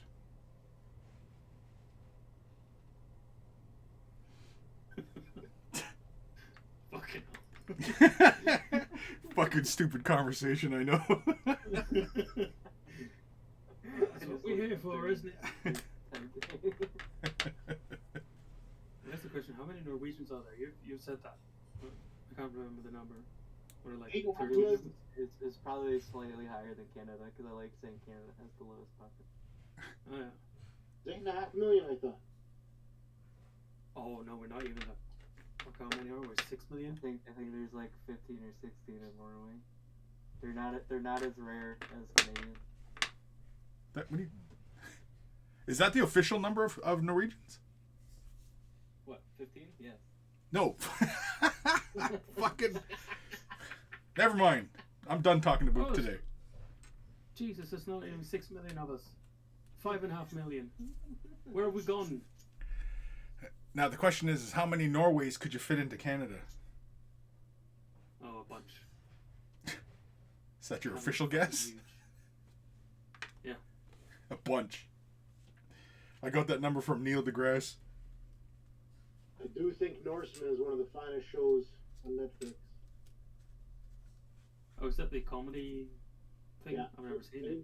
think it's a pretty accurate representation of your culture. You should check it out. How do you know it's accurate? I know a thing or two there, Chris, about stuff. Like, we don't look each other in the eyes. We stay fucking 6 feet apart. You have a Like, we were doing social distancing before COVID. You have a primarily raid-based economy. You know that. Did we? Well, yeah, we did take the oil from the English. We've been fucking over the English since year 800. 600 even. Yet we're still friends. Now you got all 20 English. Fuck. Okay, that got me. Oh man. How much? It's 365,000 square kilometers. Total land of Norway. But it's just one long fucking colon. Yeah.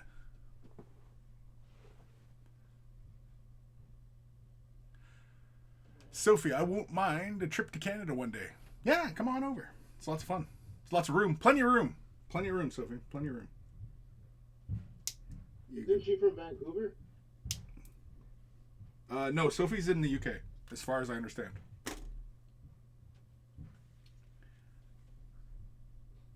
Where in the UK? I don't know. Doesn't matter. I don't know how Scotland and Wales haven't broken from the UK, because between the two of them, they can at least double the 20 Englishmen. Look, it's a 2-to-1. I mean, the Scottish have tried for many years. It's 40 of you versus 20 of them. I thought they did vote for independence. Yeah, they did.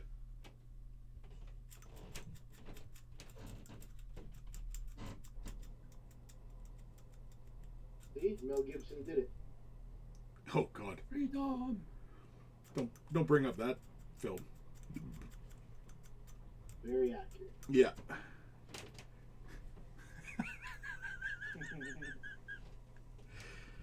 Okay. Hey, don't believe what history says. History is written by those who've murdered and lied. They even say it in the movie. Come on.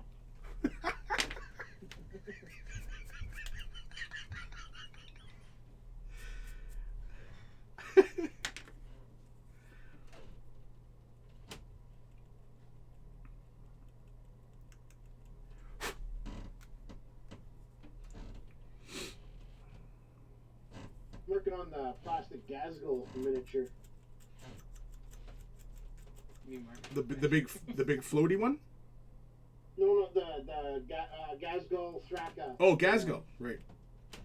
Sorry, I was thinking fucking Nagash. I don't know why. I can't believe somebody told me that Gazgul's name is like an anagram of like Margaret Thatcher's name. Yep. Yeah, believe it or not, as far as I understand things, the original creators of Warhammer 40,000 were not fans of Margaret Thatcher.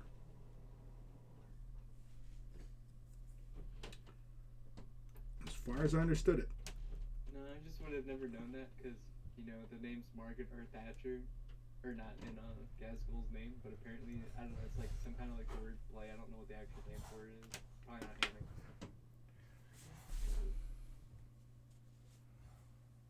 I've been meaning to paint this miniature so long. I still have a sealed. I meant to paint Gazgul. I've got a sealed, the old metal one that I never even cracked. That's how long I was gonna paint the Gazgul miniature. Like- this one Is it the metal one where he's in mega armor, or is it the one where he has that funny claw that Yarick now has? I don't know what the difference would be. Well, he's in mega armor, or he's in normal armor and has like a giant crab claw. No, that one comes from way back, like second, third edition. Yeah, no, you said metal, so I was like, well, it's one of these two. It's the more recent of the two. Okay, so it's the mega armor, but not quite as big one. Yeah. It's an impressive miniature. I like what Games Workshop can do with plastics. I don't like how that Age of Sigmar, all the fiddly shit. Like I don't game with any of them, but I can't imagine taking stuff from, like, how are you gonna take Bellicor from your house to a tournament? Well, that's why. Fuck, what was that company called? Battle Foam. Yeah, I wouldn't trust any amount of foam on that. Oh, Battle That's Foam why is a lot really of people good, are actually. moving to those magnet rack stuff. Yeah, Like you even Battle imagine. Foam makes those That magnet thing- racks. That thing's wicked fiddly. Yeah, it's fiddly. Yeah, but you get a really powerful magnet in that base and stick them on the magnet racks that companies are coming out with, and he isn't going. Sure, but if you gave me a very responsible and physically coordinated human being, and I said, just hold this until we get there, I wouldn't want that either. Well, Just gluing it to a surface. I'm not buying it. I think these things are going to be blowing up all over the place. Scott, that sounds more like you have trust issues. I do not trust the miniature itself. I believe the first hour and a half of any tournament day will be people putting back together and crying about their I will say, I do find, I think it's, who's the big bad death guy? The big bad who? Death The greased guy, up death skeleton. Yeah, the skeleton guy. The big one. Nagash? Nagash, yeah. I can't remember his name. I will say, apparently, like, he is just up there on those spirits, so when he moves around, he actually bobs, like, when you put him down. Yeah, I've painted that model. Because the only thing holding him up is those two, like, little spirit, Yeah, he's very fiddly. But actually, same with him and the other one from for the Stormcast, the one that he's got the swirling energy around him. That one is actually very surprising how solid it was. Like once assembled. He's got it all the way around, I think. Yeah, it's like Nagash, where they have like this, tendrils and stuff, and they're just floating. But no, the way they're designed, it's actually pretty darn good. They're pretty solid. Same with Same with the dark, the Yanid avatar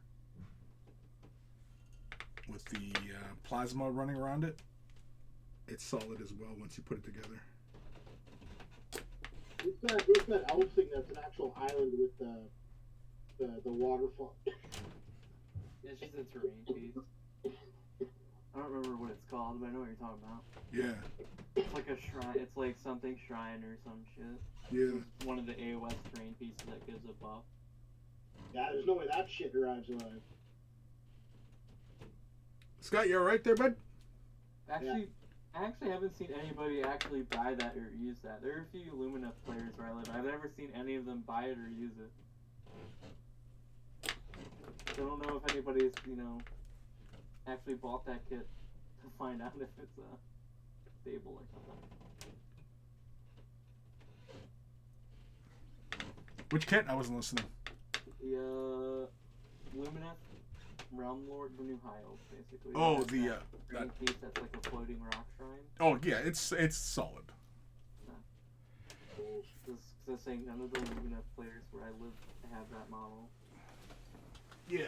Even though it's like a free terrain piece, just the way they play Lumineth, there's no taking. Because like, I have this one here, and this one's solid, like, and because it's got a solid trunk that runs through the hair. It basically all the strength is in the hair. I painted that one. Yeah. It's a fun model. Yeah, it's pretty solid. Yeah. And same with the fucking Necron guy. He's solid as well. The Floaty Void Dragon? Yeah, the floaty Necron guy. Yeah, the only one I've seen bobble was Nagash. Yeah, Nagash kind of bobbled. But yeah, I mean, like, this guy, he's pretty solid. There's a little bit of spring to him because it's a little bit soft here. And yeah, because he connects up here and here, but over here it's just this little point. But otherwise, yeah, he's solid.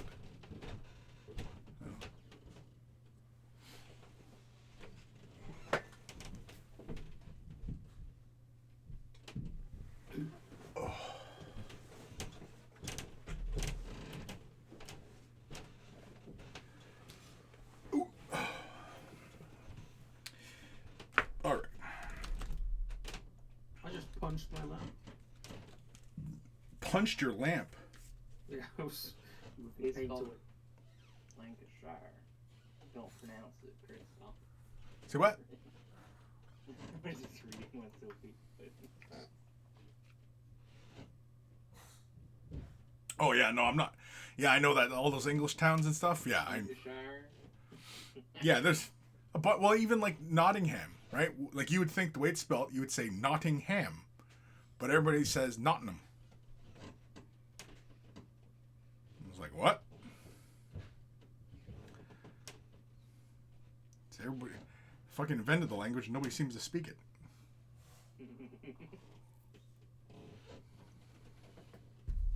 Well, I mean, because everybody who knew how to speak it died off. Did you not see the movie Braveheart? Only like 20 people survived. True. Very true. 20 people who now make up the population of England. Yeah. Well, Scotland slightly outnumbers them, but they haven't gotten together with Wales to lead for that 2-1 advantage yet.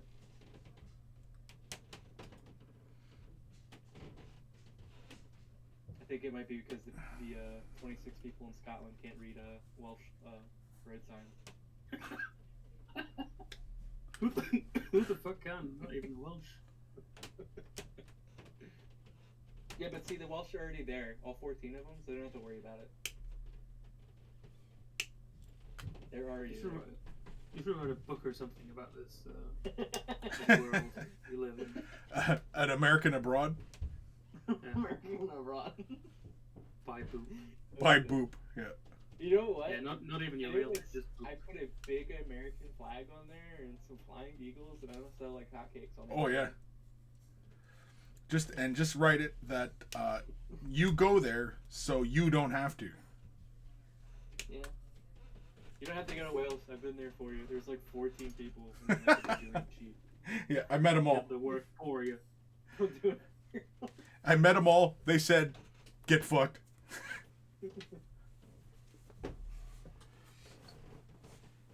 Or at least that's what it sounded like. Couldn't understand them. Just sounded like they were asking me questions all the time.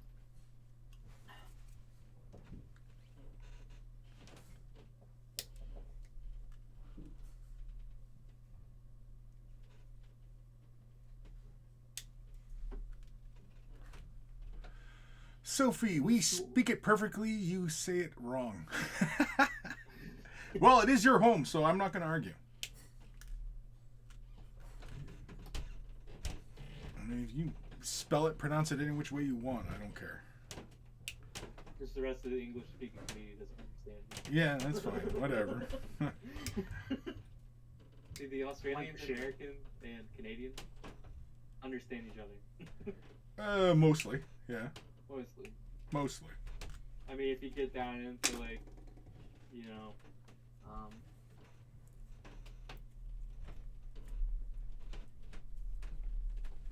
the bayou, you know, that Cajun English, you know, you can't understand them, but I don't think they understand each other, and they just go off tone of voice. Have you not seen that gator hunting show? What? There's a gator hunting show in the U.S. And it follows, like, the hunters down in the bayou. It's like, they sound like they're mumbling. Oh. But they're talking. Because it doesn't sound like, but they might as well be like, Well, I understand most people from the southern states. I lived in Tennessee for a bit, so that, I mean, I realized that the Tennessee accent's different from other accents, but... The accent of the people in the bayou is very unique. Yeah. And it gets even more unique if they're, like, actual, like, Cajun. Right. Yeah, I understood like, even that. for, like, southern accents. Like, specifically, like, that place is very, like, unique. I've got this massive tub of Cajun spice. That's all I know about it. Yeah, did you get the emerald spice? The emerald spice is good. Oh no, it's just some Norwegian bullshit brand. Oh. That doesn't really exist because it's like a subsidiary of some Dutch Is it Cajun thing. spice if it wasn't some old lady and some rickety woodhouse fill swamp that sold it to you? Probably not. I have my doubts. But I do have real Jamaican curry. From Jamaica. Oh yeah? That's cool. Yeah, that's some shitstorm inducing spice. Bowel burner? Oh yeah. Oh yeah, you know that Jamaican food probably terrorizes like mainland European. Right? No, we love spicy food. Yeah, they love their curry Yeah, over no, I there. get you love it, but you just saying you like shit it up. No, before. we've been eating it so much that we've grown accustomed to it. But some people are worse affected than others. Oh, I thought you said you shit it up a storm every time you. Oh no, I don't. But Okay. I learned how to make Jamaican curry pot from. Oh, she's actually Guyana, but you know, same thing apparently. According to her, it's the same dish. I made a curry pot, and then I was okay. My friend wasn't.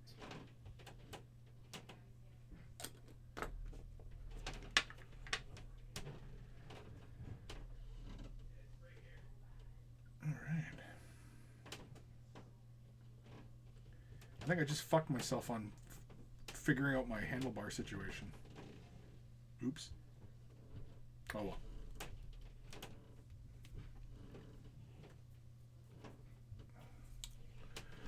Disflux, yeah, Swamp People. Used to love that show. Those dudes were wild. Is that the one where they go noodling? Noodling for catfish. Yeah. They might an episode or two, but Swamp People's more about the pig gator. The pig gator? You know, like gator. Whoa. Gator. The pig gator returns. Yeah, I was gonna say the pig actually gator. tastes good. Yeah, oh yeah, I've had gator. I spent a bit of time in Jacksonville, and yeah, went shrimping out there and everything like that. That was fun.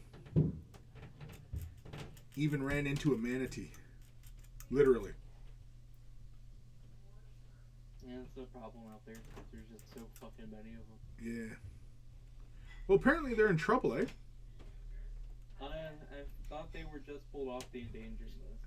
No, because they're apparently there's a bunch of them dying because of the water temperature change. Oh, from other reasons. Yeah. Not from people. Well, I mean, anyway, the temperature people, change. but not from getting hit by boats. It's Yeah. someone else is now threatening. Yeah, it's the water temperature. It's too warm for them to mate and shit. Or maybe it's the plant. I can't remember, but it's something about the water temperature change in the areas that they live, and yeah, it's killing them off. Which is not surprising because the fucking polar bear is gonna go extinct soon enough. There'll be no more polar bears.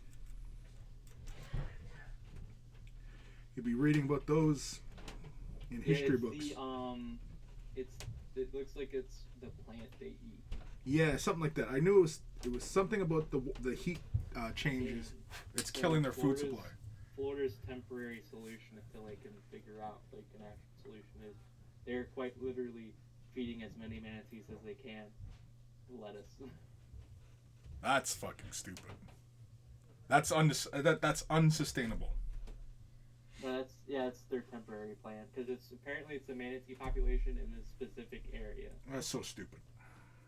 But now they have a taste for lettuce, and there will be no stopping them from eventually consuming humans. There's no stopping them from dying anyway. Because it's an Indian River lagoon is where like a lot of these manatees are dying because the stuff isn't growing, the algae or whatever they eat it from. Yeah. I knew it was something like that. But yeah, no more polar bears, no more manatees. That's it. Eat them while you can. Yeah, eat them while you can. I don't even know what manatee tastes like. You know what? I've never eaten manatee. Shit, I should have ate some while I was down there. Not sure if they eat it. I don't know if anybody's tried it. I mean, I'm sure You can fucking eat them. If it walks, crawls, or flies on this planet, you can eat it. Yes, you can eat them. But can you fuck it? You can fuck it too. I'll let you know next time I'm back down that way. Oh, there goes that guy. He's the manatee fucker. No, it's research. Up until 25 years ago, there was some island where it was very delicacy somewhere on that, on the port of many islands. But illegal now. Well, I mean, like, the simplest answer, to find the simplest answer, is talk to the Seminoles. Because those people have existed there for thousands of years. They very likely were eating them. And they probably have a bunch of recipes for eating them, too. Oh, no, I'm sure, but I was just more referring to, like, in recent times, getting it. It's apparently up until 25 years ago. Yeah. There was places where you could get it. Yeah, just ask the Seminoles, man. What do they taste like? What's some recipe? What goes well with them? Haters. Endangered species, Chris's first thought. How do I eat this? It's usually what I think about most animals when I encounter them. Can I eat it? Yeah, the wife's friend has African geese. They're like these big fucking honking geese. And the first thing I asked was, what do they taste like? I encountering poison dart frogs. What do they taste like? Well, the thing is too is that she's she's animal rights vegan. You know, poison dart frogs are like the fucking tastiest thing you'll eat. Yeah. Up until that point, because obviously you die. But you know, the experience before you die could be like, oh my god. Yeah. Fucking blasting your brains out sky high and like, yeah, and then you die. Tastes amazing. Well, if you're gonna go out doing what you love. Just to keep Chris from getting in legal trouble, we do not condone eating poison dart frog. Go ahead, I don't care. Some of us don't. Hey man, I'm a version of the FBI, I'm a strong advocate of CR, Canadian Royal Mounted Police, or CMR. I don't know. Oh, I'm sure the RCMP wouldn't waste any time knocking on my door. Sir, are you Well, because encouraging people to eat these poison frogs on here? because the RCMP was made for beating up on Indians, so they would show up in my door at a heartbeat. with was it clips from your stream where it's like highly selective edited, where it's like Chris is telling people to eat poison. Yeah. Oh yeah. You should eat frogs. Exactly. It's just clipped. See, I want to know, like, if I had a time machine, I would go back in time to where people in, like, Japan were trying to figure out what parts of the puffer fish you could eat. Because Well, how many times did they try and get it right? You just sit there and say like, no, there had to that. be a chain of people who died eating this fish, and somebody had to be taking notes, like, don't eat that part. Yeah. Oh shit! There goes Jeff. Okay, not that part. And I might be joking, but considering the medical technology, you know, during those time periods, it might have been how it went down. Is like they just caught the fish and like figured out like what part you could not eat. You know, he divvied it up, and the guy who didn't die was like, "Well, I ate this part, so this part must be the safe." It could have been very, very much that easy.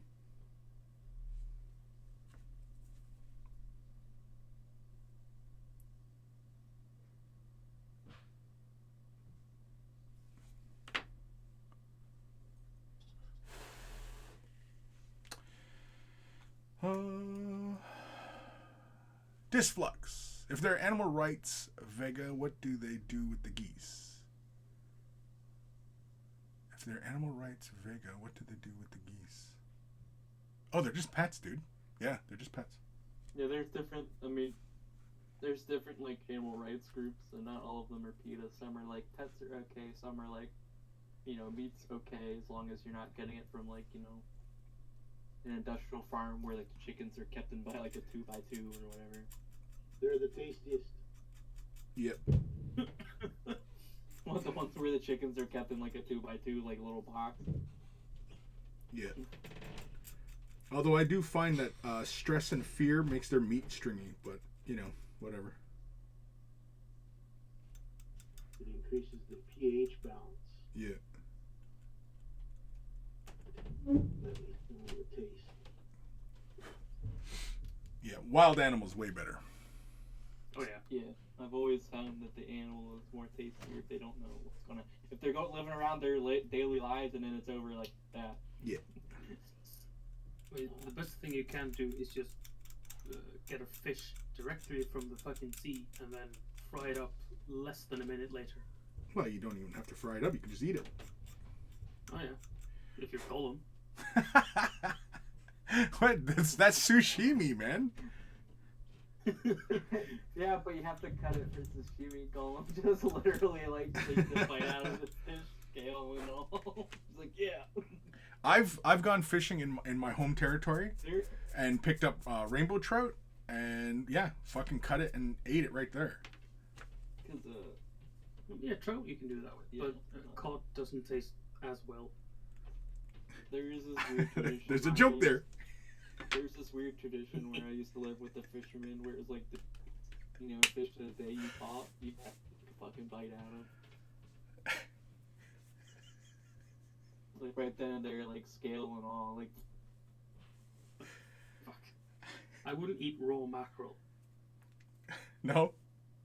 No, of course I would try it, but you know, fried up with salt and pepper, just with the skin, amazing.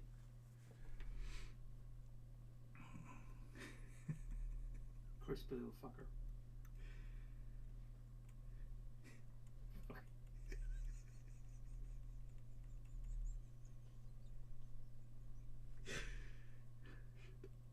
What are you laughing about? Fuck. I'm just being an asshole. Fuck. What is that every day? Any different? Chris being a fucking asshole? No, that's pretty much every day, bud. Yeah. Fucking asshole. Fucking asshole. Did you read the other day me and fucking Gim getting into it the other day? Yeah, I was sitting there reading it and I was like, oh, they're at it again. I was like, oh, Gim's Gen's gonna attack something, and Chris is just gonna like find some way to like do a reversal or some shit. There you go. Oh, it's fun getting him pumped up. It's fun. The best part is that he can take it. So, he doesn't take it personally. And he fucking says stupid ass shit all the time too, so. He does. One day he's gonna come to your house and he's gonna look at your fucking fan of Titan and go, "Can I eat that?" Yeah, pretty much. Fry it up right there. Pretty much. Can I eat that? No, I know. He asked the other day if I remember a certain kid, and I was like, no, I don't remember him. And then he's like, oh yeah, you never played him. And I was like, well, what the fuck? Like, dude, well, then why'd you ask me if I remembered him?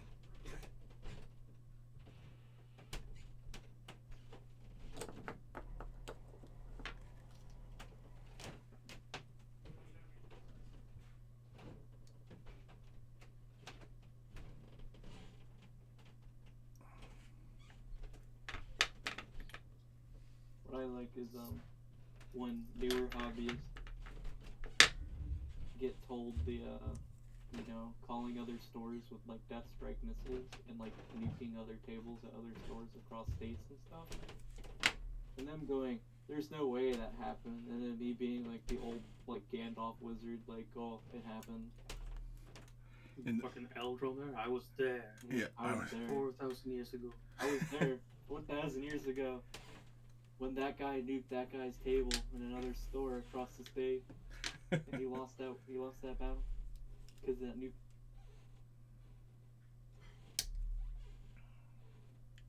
That's something that they haven't done in a while, is like a big worldwide campaign. Well, this wasn't worldwide campaigns. This is just back when. No, I know, but I mean, like they had Ikvar and they had the Armageddon one. I think one of the Armageddons. Was worldwide campaign. Yeah, it's been a while though since they've done like a big worldwide campaign where, everybody's battles count towards the narrative changing. They quote unquote said that was the thing with that first campaign where they released the new Abaddon model and stuff. But I felt like they already predetermined the outcome. And so they might have said this matters, but I don't think it did, because there are a lot more Imperium players than there are Chaos players. Yeah. Somehow Chaos won, so I think it was just a predetermined conclusion. They were just like, "Oh, you can pretend you're contributing." I'm helping. I hear that one a lot too. Boop back home with like a cork board and red strings and thumbtacks. Yeah. Oh, because they were doing it like this whole global campaign thing, but it had no like impact on their story whatsoever. They wanted to blow Katie up, or not Katie? Was it Katie? Yeah, no, I think it was. I thought it was Katie. Katie. Up, and it was the next planet because they had the Harkon World Claimer model and that whole thing where he's like throwing the spear to the ground on the. Yeah. That was supposed to be like this whole campaign, like the old days, but it wasn't. Yeah, that's unfortunate. Because those kind of events, I mean, yeah, even though sometimes it can feel a little staged and what have you, but at least it gets people out there, gets everybody playing, gets everybody talking. Because what happens if this happens? What happens if this happens? And all that. It just didn't feel like the old campaigns or the Infinity campaigns where the outcome of your battles actually mattered. It felt more like we're selling you the campaign book. Yeah. How long ago was that though? Do you remember? It was 8th edition. It was only back in 8th edition? Oh yeah? Okay. Yeah, but it was like early 8th edition.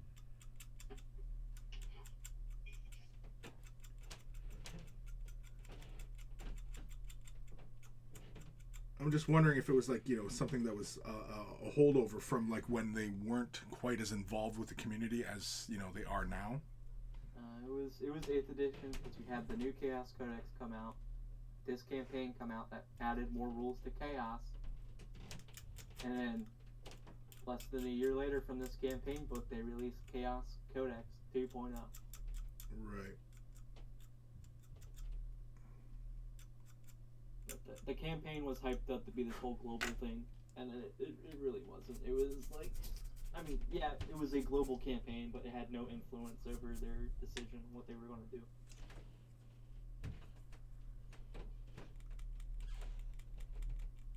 PW is the Senate.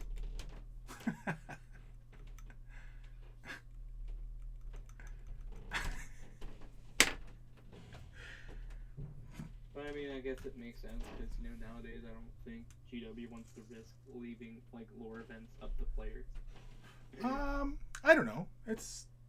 They might one day. But I mean, all they got to do is make up a world. Say we're all fighting over this world, and we're in. And I mean, like, what bearing would one world have? The name of this proposed campaign, but I think it was just to sell us the Vigilus campaign book. Oh, always.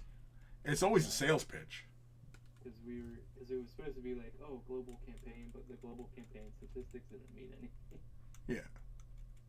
No, it's just, it's a way of getting people involved. I mean, it's, it's I good. Just like the old, like, Armageddon campaign, where, like, the fate of Armageddon was in the community's hands, whereas Vigilus was always going to fall to chaos. Right. But was it? Yes. It was. Because no sooner did their first campaign book come out, they announced the second one. Because there were two, people remember there were two Vigilus campaign books, and they came out within like 2 months of each other. When the first one came out, the second one was announced. So that meant that everything in that campaign was predetermined, because in that book it was like chaos is winning the battle. Right. Hey, honey. Hey, hon. What's up? I was just letting you know supper's ready for whenever you're done. So you're saying hurry up and finish up and... If you're hungry, because I'm starting without you. Nice. Nice. Yeah, Chris, it's time to finish. Go eat your brownie. Well, what time is it? Oh, we're 7 minutes OT. So yeah. Sophie, campaign battles can be a lot of fun if you don't get bored. 3 skirmish games and 1 large battle a month. Campaign lasted your year. Fantasy was perfect for that 40k too. Yeah, oh yeah. No, I think, the worldwide campaign things, I think those should be like every couple of years or, whatever. They should let us go back to Armageddon. You can always go back. I think I meant for like a global campaign. Yeah, you can always go back to, back to the well, as it were. I think that was 3rd edition. Hell, I mean, like, if they did an Armageddon again, you can always, excuse to bring the new Gazgul to the forefront and then give us a new Commissar Yark. Yeah. Right? They like going that 3rd edition nostalgia, and I think that global Armageddon campaign was 3rd edition, so that would be like perfect, like icing on the cake for that 3rd edition nostalgia, because all the new models are based off of 3rd edition art. Well, and the thing is that the Wolfen for the Space Wolves, that was part of that 13th Crusade, and that was a big worldwide campaign. And that's when we got the first iteration of the Wolfen models, with Sternhammer as their chaplain, or wolf priest, or whatever. I think we should get another the 4th war for Armageddon. World War IV for Armageddon. Yeah, I hear you. They could literally just, because there's already been 3 like massive wars on Armageddon. They could just make Armageddon the permanent, like, global campaign, where there's just constantly war. It's the mini dicosm of, like, 40k, where everybody's fighting on the fucking planet. I mean, like, literally everywhere. Okay, Boop. Here. What? We're ending the show. Oh, okay. Words of wisdom. Go. Final words. There's only 20 people in England. There we go. Scott, what do you got? It's a big holiday today. It's not a made-up bullshit day like Valentine's Day. National Pizza Day. Go get one. Talk to you guys later. There you go. Go get a pizza today. And Barfing, what do you got? If humans had a cloaca, everything would be butt stuff.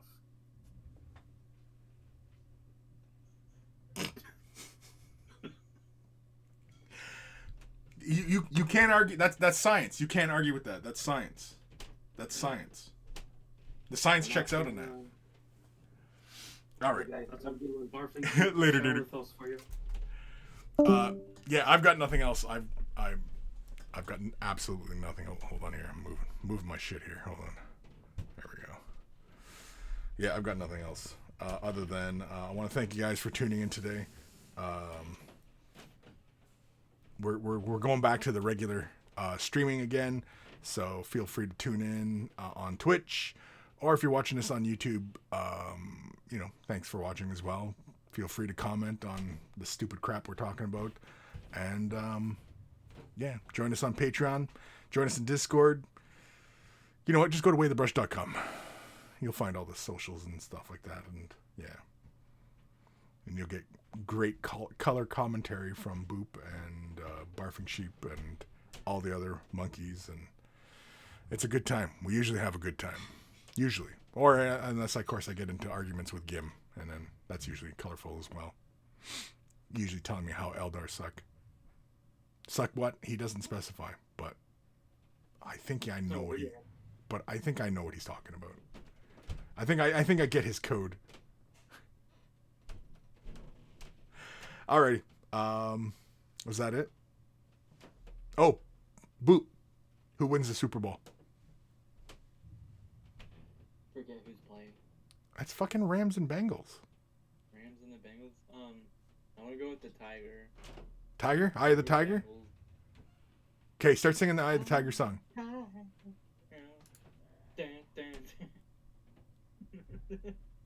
That was good. Keep going. I was getting into it.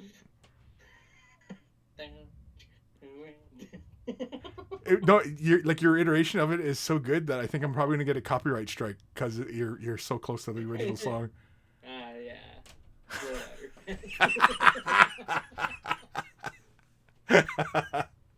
Take care of your brushes. They'll take care of you, and I'll see you guys next time.